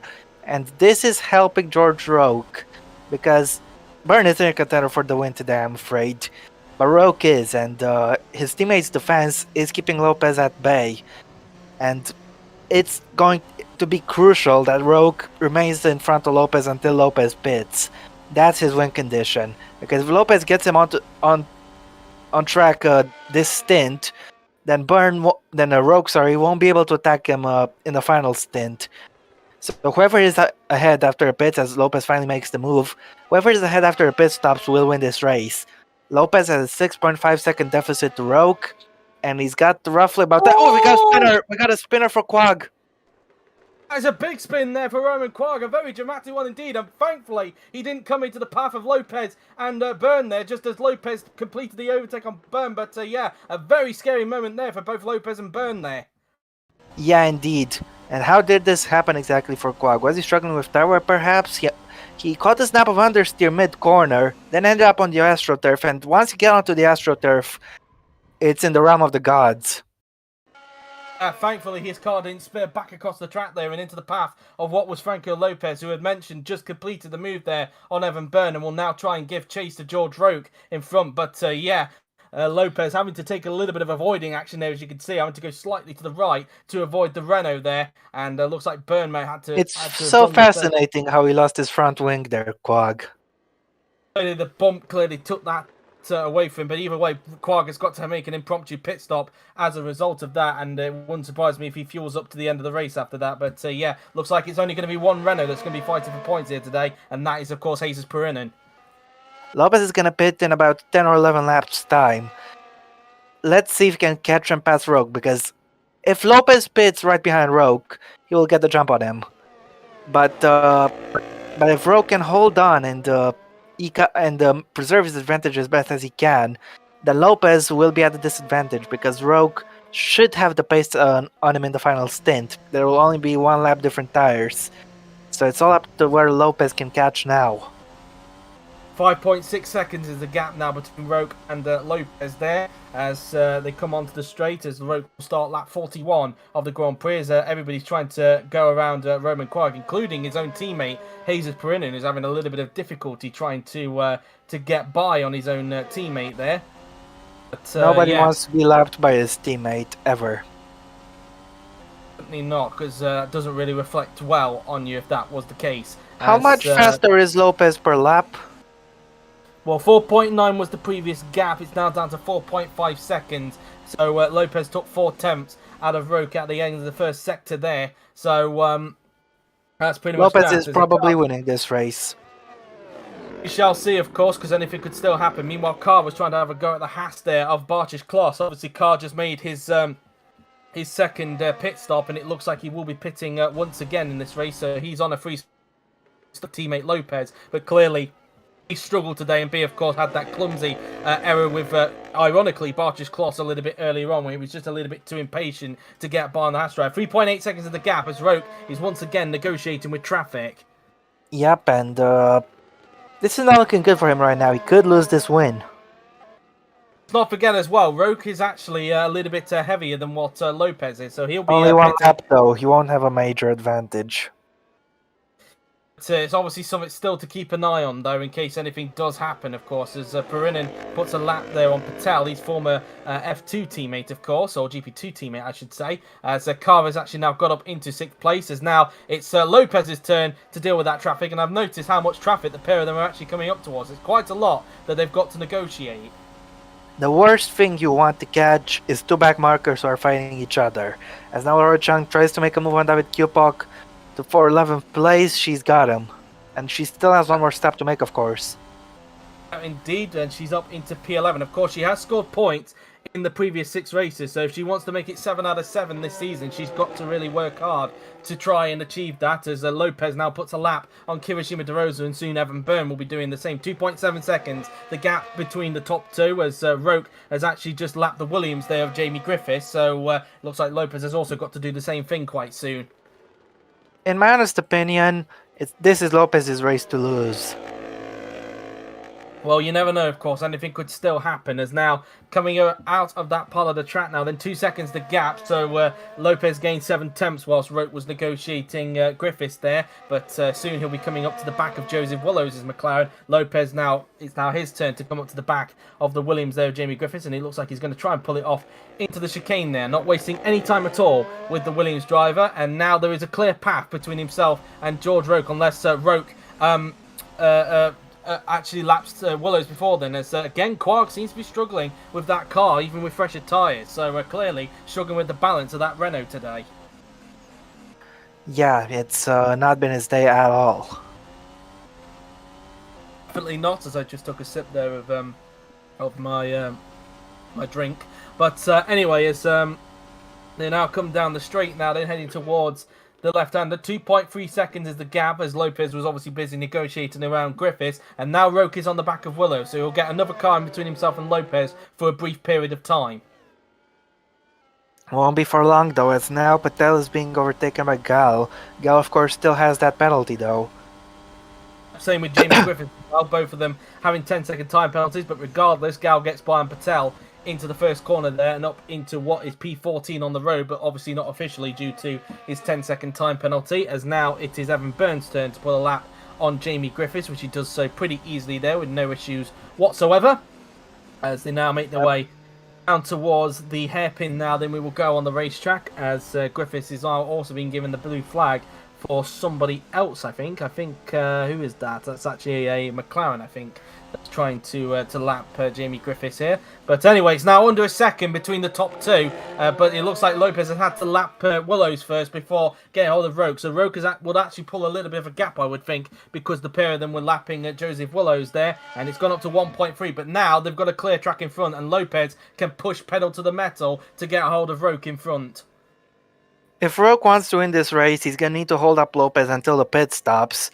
He jumped by him because Lopez will pit one lap earlier and have the undercut, and then get him back in the last stint. That's Roke's only way to win this race unless something happens to Lopez. Also, meanwhile, is just overtaking Kirishima DeRosa there, so he's up into 9th place. His next target will be the other McLaren of Joseph Willows, who is just a little bit in front as well. As now we go back to this battle for the lead now, then between George Roke and Franco Lopez. It's Red Bull versus Mercedes once again, but this time it's a different Red Bull that Lopez is fighting for the lead with. Yep, indeed, and this is a legitimate fight, so how long will it take Lopez to take that position? He's going to try and have a go, perhaps down into the hairpin here, but Roke going a bit defensive, and as a result, Lopez had to back out of that one. But at least he's got plenty of time to do this. He'll probably just now wait for the pit straight to try and pull the move off on the Red Bull driver. If Roke wants to win this race, he's got to hold up Lopez for at least 7 or 8 laps. It's looking difficult. Given it was difficult for Byrne to defend, it looks like it might be difficult for Roke as well, as Carr, meanwhile, has got up into 5th position. But here goes the first opportunity the second opportunity, I should say, for Franco Lopez. He's right on the gearbox of George Roke. He's going to go to the inside. This surely should be a lead change here for the two-time world champion as they go side by side down towards the first corner. And, Roke is all too familiar with drivers passing him for the lead here at the first corner. Same happened last season, although this time it's not the final lap. And on this occasion, Lopez is the one to pass him for the lead of the race, just as Michael Mocho overtakes Joseph Willows for P8. I said Roke had to defend for 7 or 8 laps. He's only defended for 7 or 8 corners. So, not ideal there. So, but... Nope. Still got the final round of stops, but given that there's only going to be about a 1 lap difference really between Roke and Lopez, it will be quite, I think, a difficult task for Roke to catch that gap back up to Lopez before the end of the race. But we shall see. Anything can happen in racing, and it usually does. Yeah, certainly. While Chung now on the inside of Kirishima DeRosa, and she gets herself back into the points. So she's now up into 10th position, and the next target will be Joseph Willows, who, unseen by the cameras, has already been overtaken by Michael Mocho. So Mocho is now up into 8th position. In fact, no, we did see that. What am I talking about? We did see that. He overtook just after Lopez pulled the move off and Roke there. So ignore what I just said there. Clearly, I just had a little bit of a brain problem as my fire alarm goes off. Well done. Oh gosh, even I can hear it.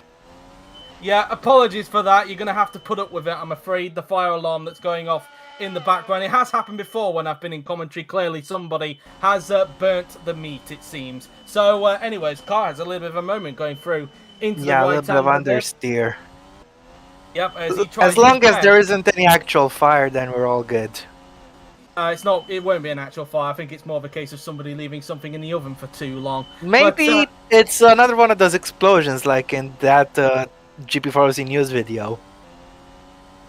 the fire alarm has now stopped now as we were talking about it. So there you go. The fire Good. alarm is now taken care of. As meanwhile, Evan Byrne, the other Red Bull, is coming into the pits at the end of this lap. So he's actually pitting quite a bit earlier than what Lopez and Roque is, even though he's a bit behind. So bit He's gonna interesting try to there, I jump suppose. Rogue, I think, and Rogue will obviously have the fresher tires come the end of the race.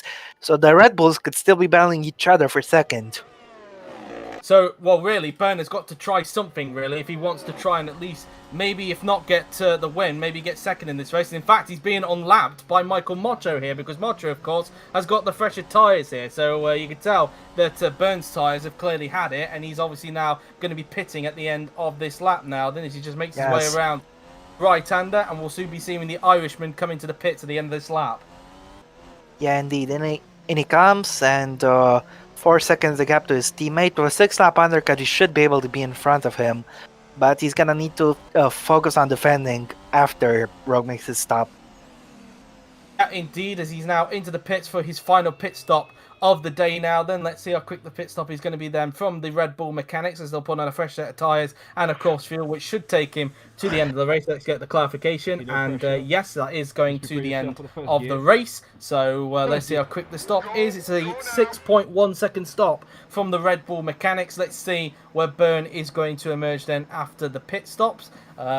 You would imagine, will he still come out in third position, or will Perrin be in front? I think he's still going to be in third because nobody has come past the pit straight yet. So yeah, Byrne should still come out comfortably in third position, and he will have a bit of clear air in front. So that could be very interesting to see as Perrin is pitting at the end of this lap. Yep, that's right. 4.7 seconds now, the gap between the top two of Lopez and Roque, as Lopez tries to build a lead out in front at the moment as they now make their way down towards the hairpin. Meanwhile, Patel is now under pressure from Roman Quarg, who's trying to recover after his spin he had, which caused him to lose his front wing, of course, as they make their way into the first corner, and that's an easy move for Roman Quarg. He gets up into 15th place as a result, as they now make their way through to the long swooping right-handers. Meanwhile, Willows is having to defend here from that is Laura Chung, who's on the inside of him there, but Chung not able to get the move done, but Chung should surely have a run on Joseph Willows down the pit straight. So going to be interesting to see how this battle unfolds, really, as they come around the right-hander now then. There's now 5.2 seconds between the top two. Kloss, meanwhile, into the pits for Haas. Yep, that's right. As in he comes. Lopez, in the meantime, has been extending that lead massively. It's already up to 6 seconds, I can't believe it. But he's pulling away at a rapid rate of knots, and the race win is now his to lose. I said it earlier, and I'm saying it again. While Chung now on the inside of Joseph Willows as they go down towards the first corner. This will be for P8 now that Kloss is in the pits. Danny inside and Chung up into 8th place. But of course both Willows and Chung are still yet to make their final stop. So Kloss should get back in front of them once they pit. As Jesus Perinen in the Renault is now into the pit. And I wonder where he's going to emerge in comparison to Armar Carr, of course. I think, does Carr still need to pit again? I think he does, doesn't he, if I'm not mistaken. So I don't think Carr's going to be too much of a worry for Perinin, if I'm not mistaken. But I could be wrong. Probably not. As, meanwhile, we look now at George Roque, who continues to lose time to Franco Lopez in front. The gap between him and Byrne, meanwhile, is 23.5 seconds. So that's obviously something to keep an eye on, especially when Roque comes in for his final pit stop of the race, as it's now up to 7.1 between himself and Franco Lopez.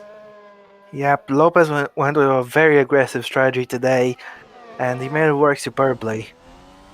Perrin rejoins in 5th behind Armar Carr, although I do believe that Carr still needs to pit once more, if I'm not mistaken. As Byrne puts a lap there on Jamie Griffiths, as he's actually negotiating traffic at the moment. As Michael Mocho in the Haas is now into the pits for his final stop, as the other Haas of Kloss now puts a lap on Griffiths, who is just being lapped left, right and centre. And of course he does have a 10-second time penalty, of course, so that pretty much adds insult to injury. I mean, he's currently last on the road, and at the moment he'll be staying in last regardless. So anyway, that's pretty much that, as Byrne now puts a lap on the McLaren there, and he'll soon be trying to lap the other McLaren very soon. So that will probably be Joseph Wellows, of course, because Wellows was ahead of De Rosa at the time. 7.9 seconds now the gap, as meanwhile Byrne has now got the gap down to 21.3 seconds between himself and Roke. So I think when Roke does come into the pits, Rob, I think it's pretty easy that Byrne will be ahead once Roke makes his final stop. But of course Roke will be doing the chasing to try and get that second place back.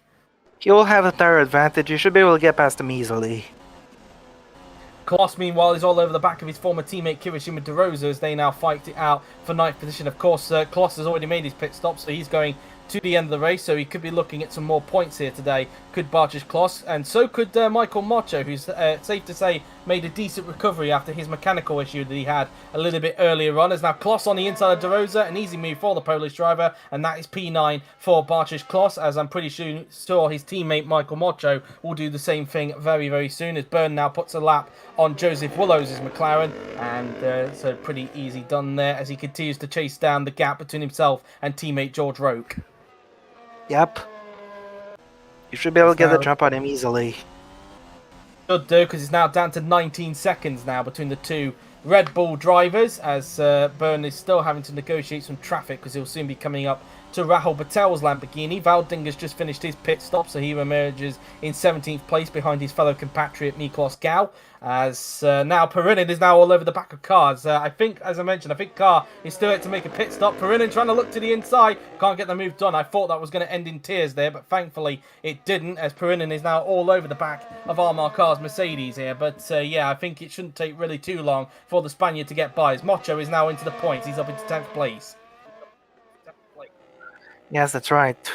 Perinin just has to take his time. Carr's gonna pit and he's not gonna be able to catch him. So P4 is his. He just needs to be careful about it.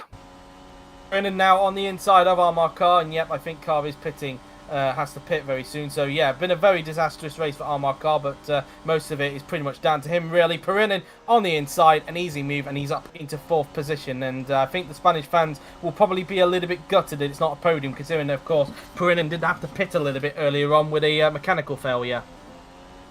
Yeah, that's right.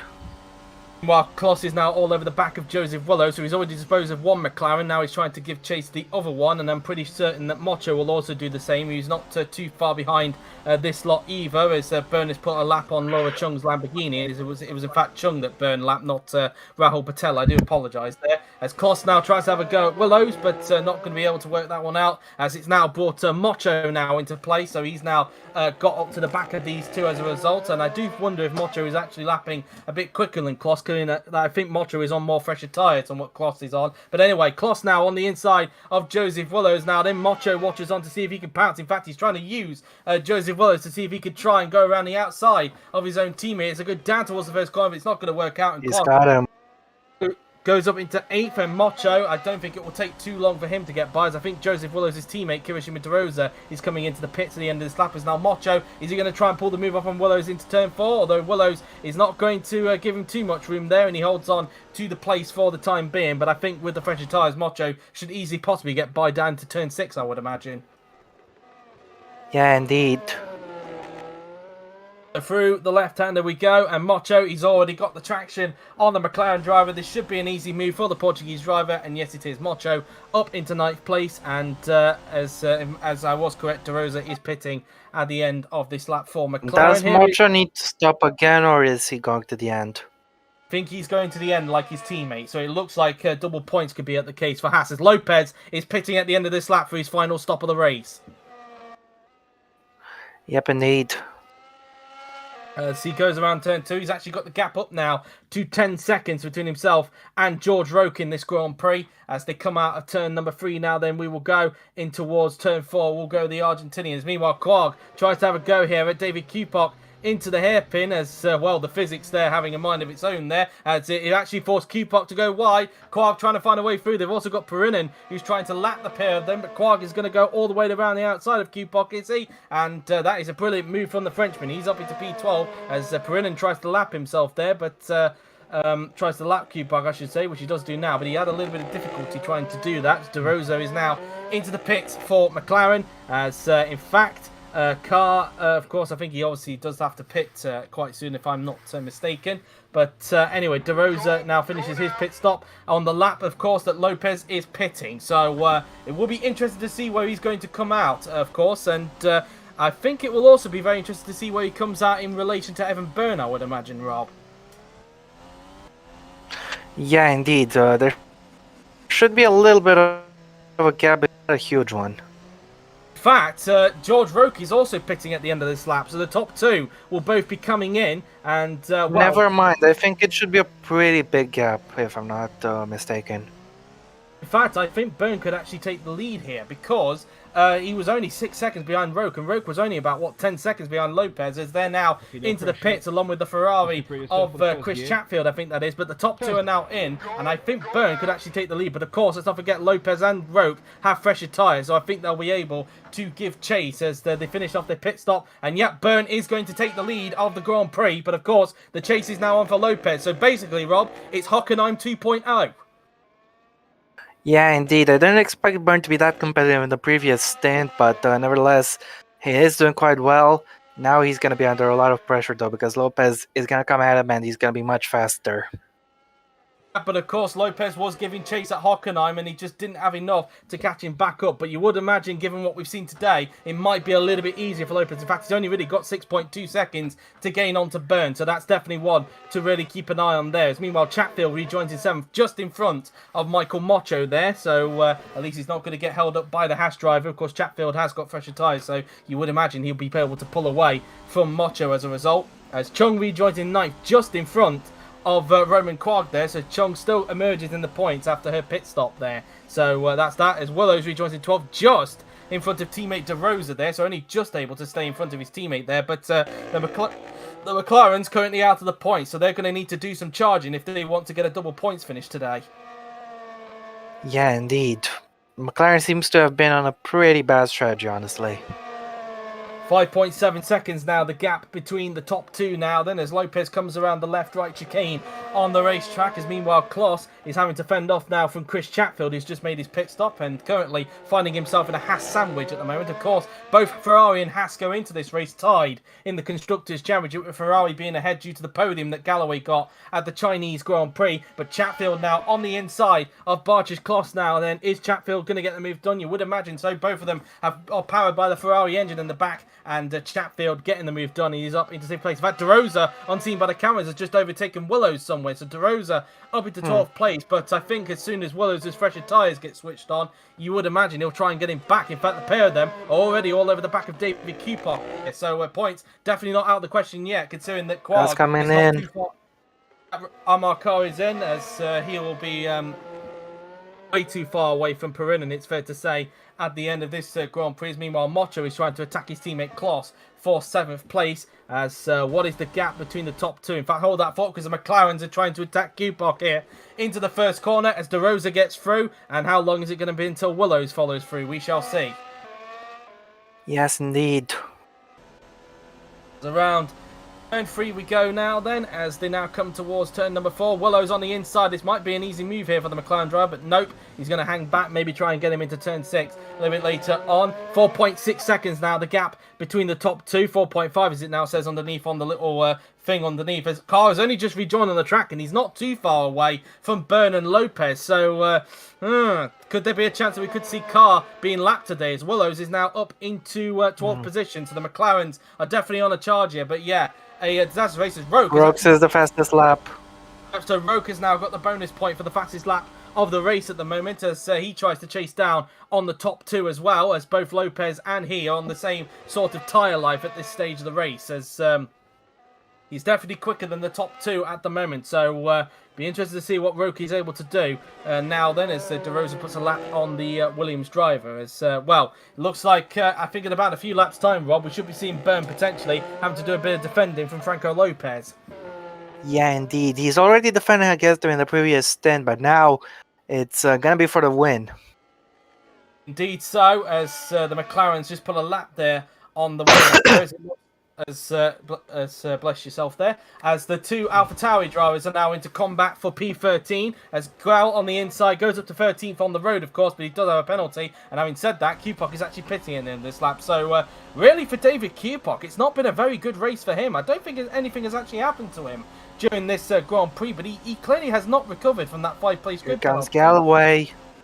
They tried to have a go, but it didn't work out. But as I was saying, that he hasn't really recovered from his 5-place grid penalty today. No, I'm afraid not. Meanwhile, that is George Rope we are looking at there as he tries to chase down on the top 2. Is now Galloway going to have a go at David Kupok here down towards turn 6, and that is P14. Yes, he has.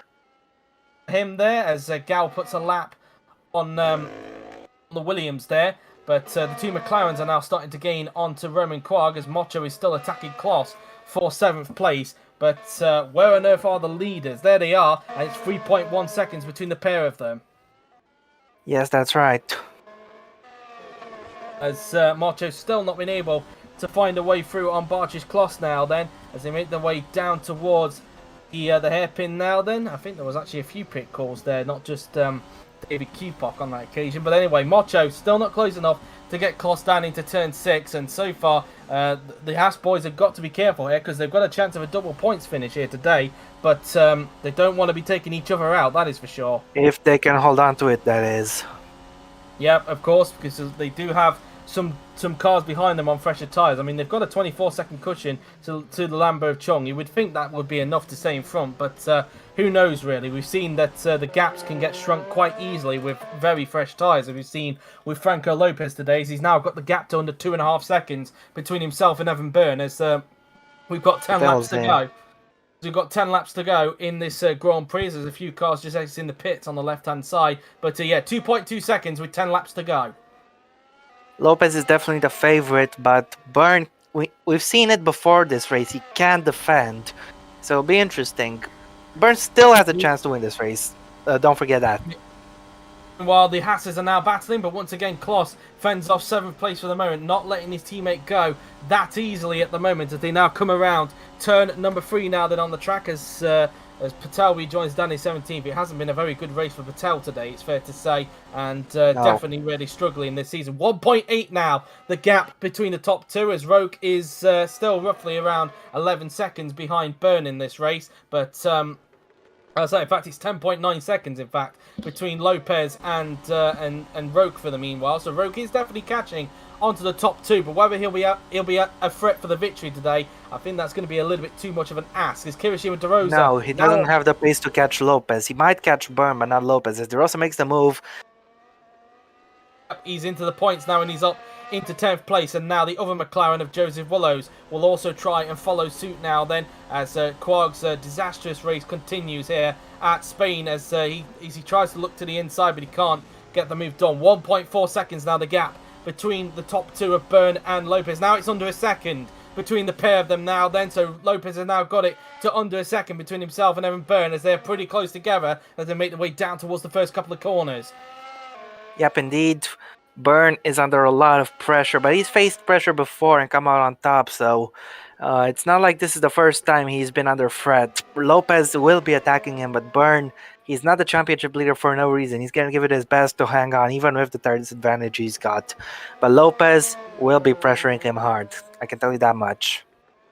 Yep, indeed, as they come down towards turn 6 and 7 now then on the racetrack, as now coming around those section of corners, Lopez definitely with much better tyres than what Evan Byrne has got right now. As they come around long, swooping right under as Lopez looks for vengeance after missing out on the victory last time out at Hockenheim to Evan Byrne. Not close enough to get him into the hairpin despite the fact that Byrne went defensive going into there, but surely Lopez is going to line up Byrne for a pass down the pit straight just as he did before the last pit stops happened. Hang on though, there's an alpha that the two are gonna lap, so Byrne, we'll see if he can get the slipstream of Valdinger in the straight line, and that could help him defend from Lopez, but yeah, Valdinger is not making things easy for the front too. He's not moving out of the way just yet, but this could be Byrne's reprieve, at least for a little while, as Lopez is going for the move, but Byrne has the slipstream at the alpha. He should be able to hold on. Doesn't look like it though, because Lopez got the overlap into the first corner. Down the inside he goes, and Lopez takes the lead of the race. So Franco Lopez back in the lead of the Grand Prix, and well, you should imagine he'd be able to pull away as a result, as he now puts a lap on Bence Valdinger. He's got him. That's the win for Lopez. At the moment, indeed. Now, can Roke potentially catch up to Evan Byrne? That's going to be the question. How much faster is he per lap than Byrne? I'm not sure at the moment. As 9.3 seconds a gap. Roke's still holding on, of course, to the fastest lap of the race. So currently, he's holding on to that bonus point for the fastest lap of the race. For anybody who is curious, 9.3 seconds is the gap though between himself and teammate Evan Byrne. I think he might have a chance at catching him, honestly. Could indeed, as the two Hasses are still into combat. Kloss is definitely not giving up that 7th place from Michael Mocha, that is for sure. So I guess the Haas people on the pit stand are definitely a little bit nervous about this. That is for sure. Mocho is being quite active in the chat, demanding his teammate to let him pass. He said multi 4470 Barteos, as he's going for the move on whoever Barteos is supposed to be right now. Has he got past him? Out of location? No, he hasn't. I thought he pulled that move off, as that is not Laura Chung, by the way, for anybody wondering. I know that Chung is behind him, but that is Rahul Patel. Chung is actually over 20 seconds behind the two Haas drivers. As meanwhile, the gap between Chung and De Rosa is around 14.7. So I think at the moment it looks like we're only going to get one McLaren that's going to get points today. It looks like Willows is going to miss out on it as a result of that, as he's 1 second now behind teammate De Rosa. As we continue to look at Evan Byrne, as we look to see what the gap is like between Byrne and Rote. 7.8 was the last time by on the previous sector, and it's now 7.4. So yeah, I think Byrne is going to have a little bit of difficulty. I think maybe trying to hold on to second place in this race. Roke is gaining quite quickly, so he will definitely catch. Passing is another matter because he's running out of time as Quag locks up again. This is a terrible day for the Frenchman. Indeed, as they come around the right-hander now then, as now coming out of the turn, as that's Car in front, who I think is in 5th position, if I'm not mistaken. So he's actually coming up to lap. Is he trying to lap someone, or was that a Ferrari in front? I'm not sure. I wasn't exactly sure where Car was after his pit stop, as Lopez has now opened the gap between himself and Byrne to 2.7 seconds, and yep, Car is in 5th. So in fact, he was actually trying to lap somebody that was in front of him there. But yeah, that's pretty much that. And yeah, for Car, he'll want to move on from this race and move on to the French Grand Prix next week at the Circuit Paul Ricard. As in fact, Patel has actually unlapped himself at the expense of Michael Mocho. So I wonder if Mocho could maybe use Patel as a little bit of a helping hand here to try and finally get by on teammate Bartosz Kloss here. We shall see as they come. Tell you what, he might. As they come out of the final turn now, then as they will soon come onto the pit straight, as we look at George Rote now, then, who continues to chase down Evan Byrne. What is the gap now? As he's actually got to negotiate some traffic. It is 5.5 seconds now between Byrne and Rote, as he continues to chase down, as Mocho very peculiarly taking a wide line there. I wonder if he went a little bit deep there or whatever, but that was a little bit of a strange line there from Michael Mocho, I must say. Yeah, indeed. Let's take another look at it. I just completely missed the apex. Yeah, a little bit bizarre there, but Patel has unlapped himself at the expense of Bartosz Kloss, but Mocho was not able to take advantage of that thanks to that weird mistake he made going into the first corner there. That was a little bit bizarre. I've never seen a mistake like that before. That's a little bit of a weird one, but anyway. Yeah. Maybe he was trying to do a Joker lap. Who knows, really, although I do think the Joker lap around here is actually where they go around the chicane, because of course they use this track for rallycross racing as well, if I'm not mistaken. So yeah. Anyway, as now we look at Roke, who's actually getting held up by a couple of cars in front of him at this stage, and clearly having trouble trying to lap them, but he finally laps, I think that was David Kupok he lapped there, if I'm not mistaken. So now he'll try and lap Bent Valdinga. 5 laps to go, meanwhile, for the race leader, Franco Lopez, as he's looking good to potentially take his 3rd victory of the season. He would equal Byrne, of course, on the win count. Yes, indeed. So at the moment, unless something happens to Lopez in these remaining few laps, it looks like that the record that James Willows has held since 2011 is going to continue on for quite a while at least. So yeah, that record's still around for 11 seasons at least, and maybe a little bit more. As once Lopez again, will have an opportunity to equal it if he wins the next 3 races after this. Yeah, of course, but he needs to try and do that, of course, if that's the case. Of course, Byrne is not the only person to have come short in terms of equaling that record. Volker tried to do it, of course, in 2015 with Ferrari. Also, Jay McKenzie, I think, has come close to doing it as well, as has Will Neller, but all 3 of them failing to achieve that fate. And as a result, they've James Willows has still been able to maintain that record that he's had since 2011. Still, we haven't had somebody equal or beat that so far in the season that we've had since then. But and it looks like that's going to still be the case here today, unless something happens, of course, to Franco Lopez in the remaining 4 and a bit laps. Yes, indeed. Lopez has driven a very good race, went very aggressive on strategy, and it seems to have paid off for Mercedes. Meanwhile, the other Mercedes has been very, very slow. He's over 70 seconds clear of the leader. Indeed, as we ride on board. I think I will be lucky that he didn't get lapped today. I'm just gonna leave it at that.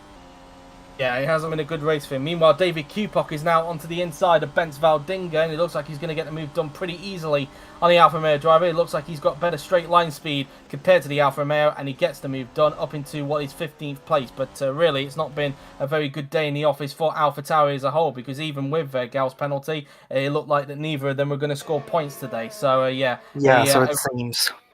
So really, a meeting to forget, really, for AlphaTauri. They're going to be scoring absolutely nothing in today's race. As Absolutely right.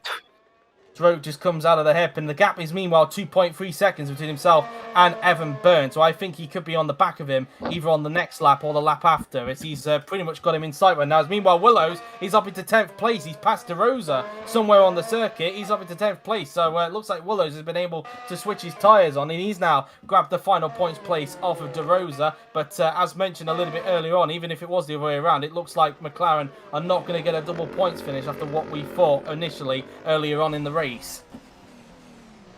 Yeah, indeed, as now Byrne loses a lot of time putting a lap on that Renault, and this is helping Roke come right into the battle. Indeed, that Renault being Roman Quagga, who of course has had a very disastrous race. Just looking what that would mean in terms of the championship, meanwhile, just having a look. At the moment, if it were to stay as it is, Lopez would actually move up to second in the Drivers' Championship, and would actually be, if I am not mistaken, he would actually be 7 points behind Evan Byrne in the championship. So he'll actually become Byrne's new nearest rival. Mojo has overtaken close in the meantime and is celebrating wildly in the chat. Indeed, he's finally been able to get the move done, and it looks like, was it a bump and run? It was a bump and run, so similar to what we saw with Roke and Byrne a little bit earlier on. So Mocho clearly not wasting any more time and finally gets through into 7th place. So the two Hasses have now switched places as a result. Yep. As so now we look at Willows now, who's in 10th position. As now we've got this is now Roke, who's now all over the back now then of Evan Byrne, as they are now fighting for second place. Byrne already going defensive, going through turns 6 and 7 now then, as Byrne does that, as Byrne tries everything he can to hold on to second place, because otherwise it'll end up being, I think, 4 points instead of 7 points between himself and Lopez if Roke gets by on him here. So Roke clearly not playing the team game here, it's fair to say. He clearly wants to try and gain points in the championship himself, of course, given the retirement he had at the last race at the German Grand Prix. He desperately wants to get some points back on the board, as now coming into the chicane now, then we will go, and now heading into the left-right, and surely Roke should get a run on Evan Byrne down the pit straight as Lopez starts the penultimate lap of the Grand Prix here at the Circuit de Barcelona, Catalonia. But now Roke, right in the slipstream of his teammate, he's going to go to the inside. Surely this is the move done for George Roke in the Red Bull as they go side by side down towards the first corner. This should be an easy move for very George easy. Roke on the inside, and Roke is up into second place. So that means that Lopez will actually be 4 points behind Byrne in the championship, as opposed to 7 if he was able to hold on to that 7th place, as Kupok gets by under Quag there for 14th position. But that's P2 for Roke, and I think that's pretty much the top 3 secure as a result.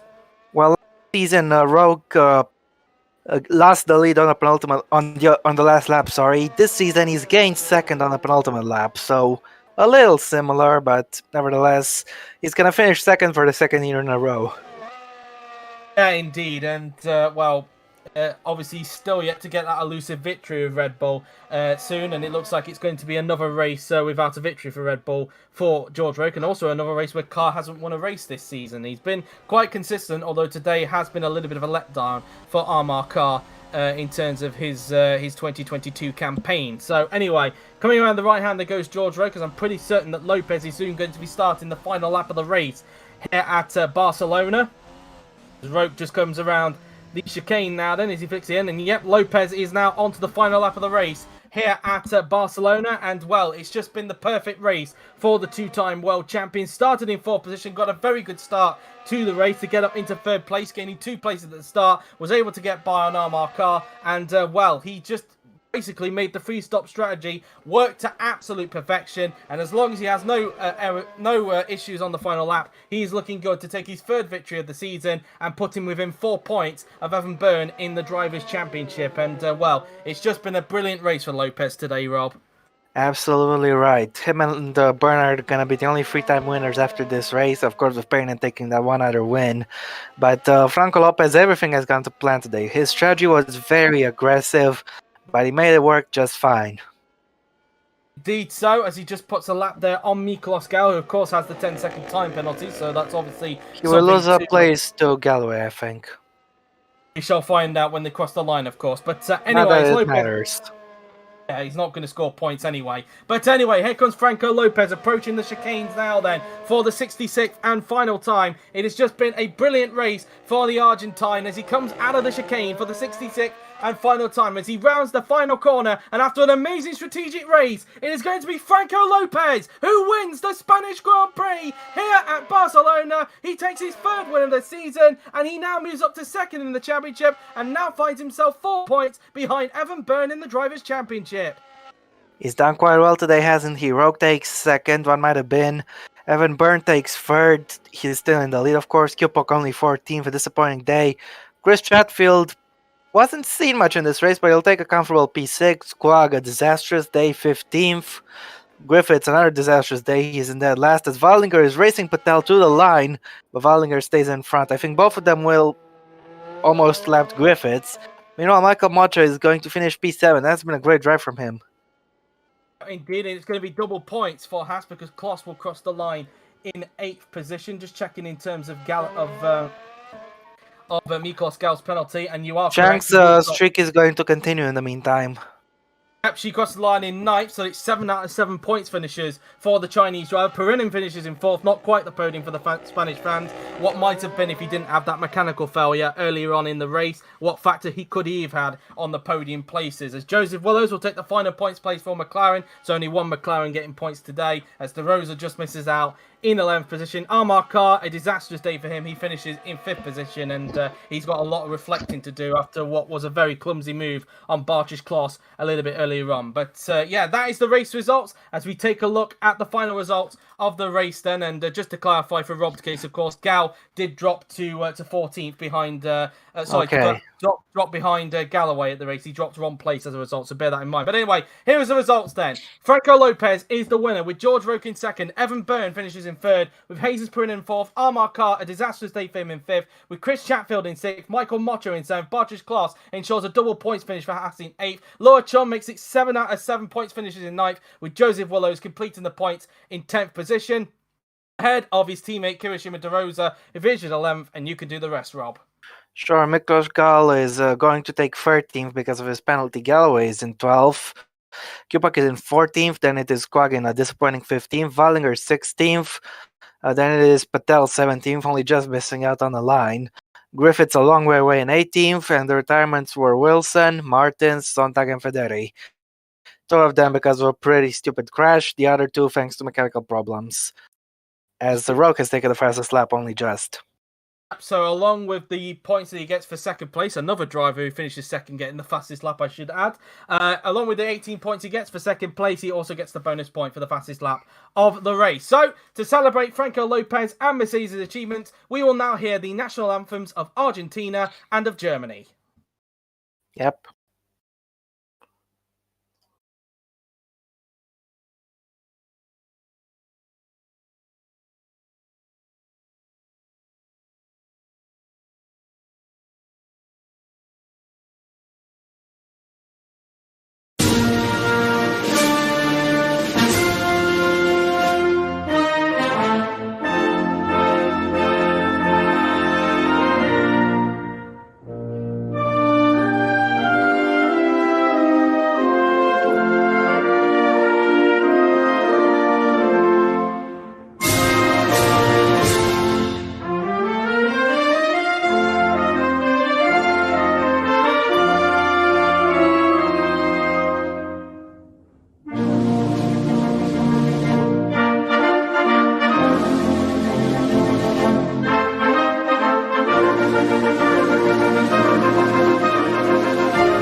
Oh, there we have it then. Congratulations to Franco Lopez on his third victory of the season. And, well, the championship is definitely once again tightening up this season, Rob.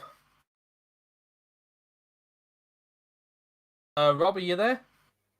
Yes, indeed, and I'm there, I'm there. Yeah, the championship is getting more entertaining, and who knows which way it's gonna go from here.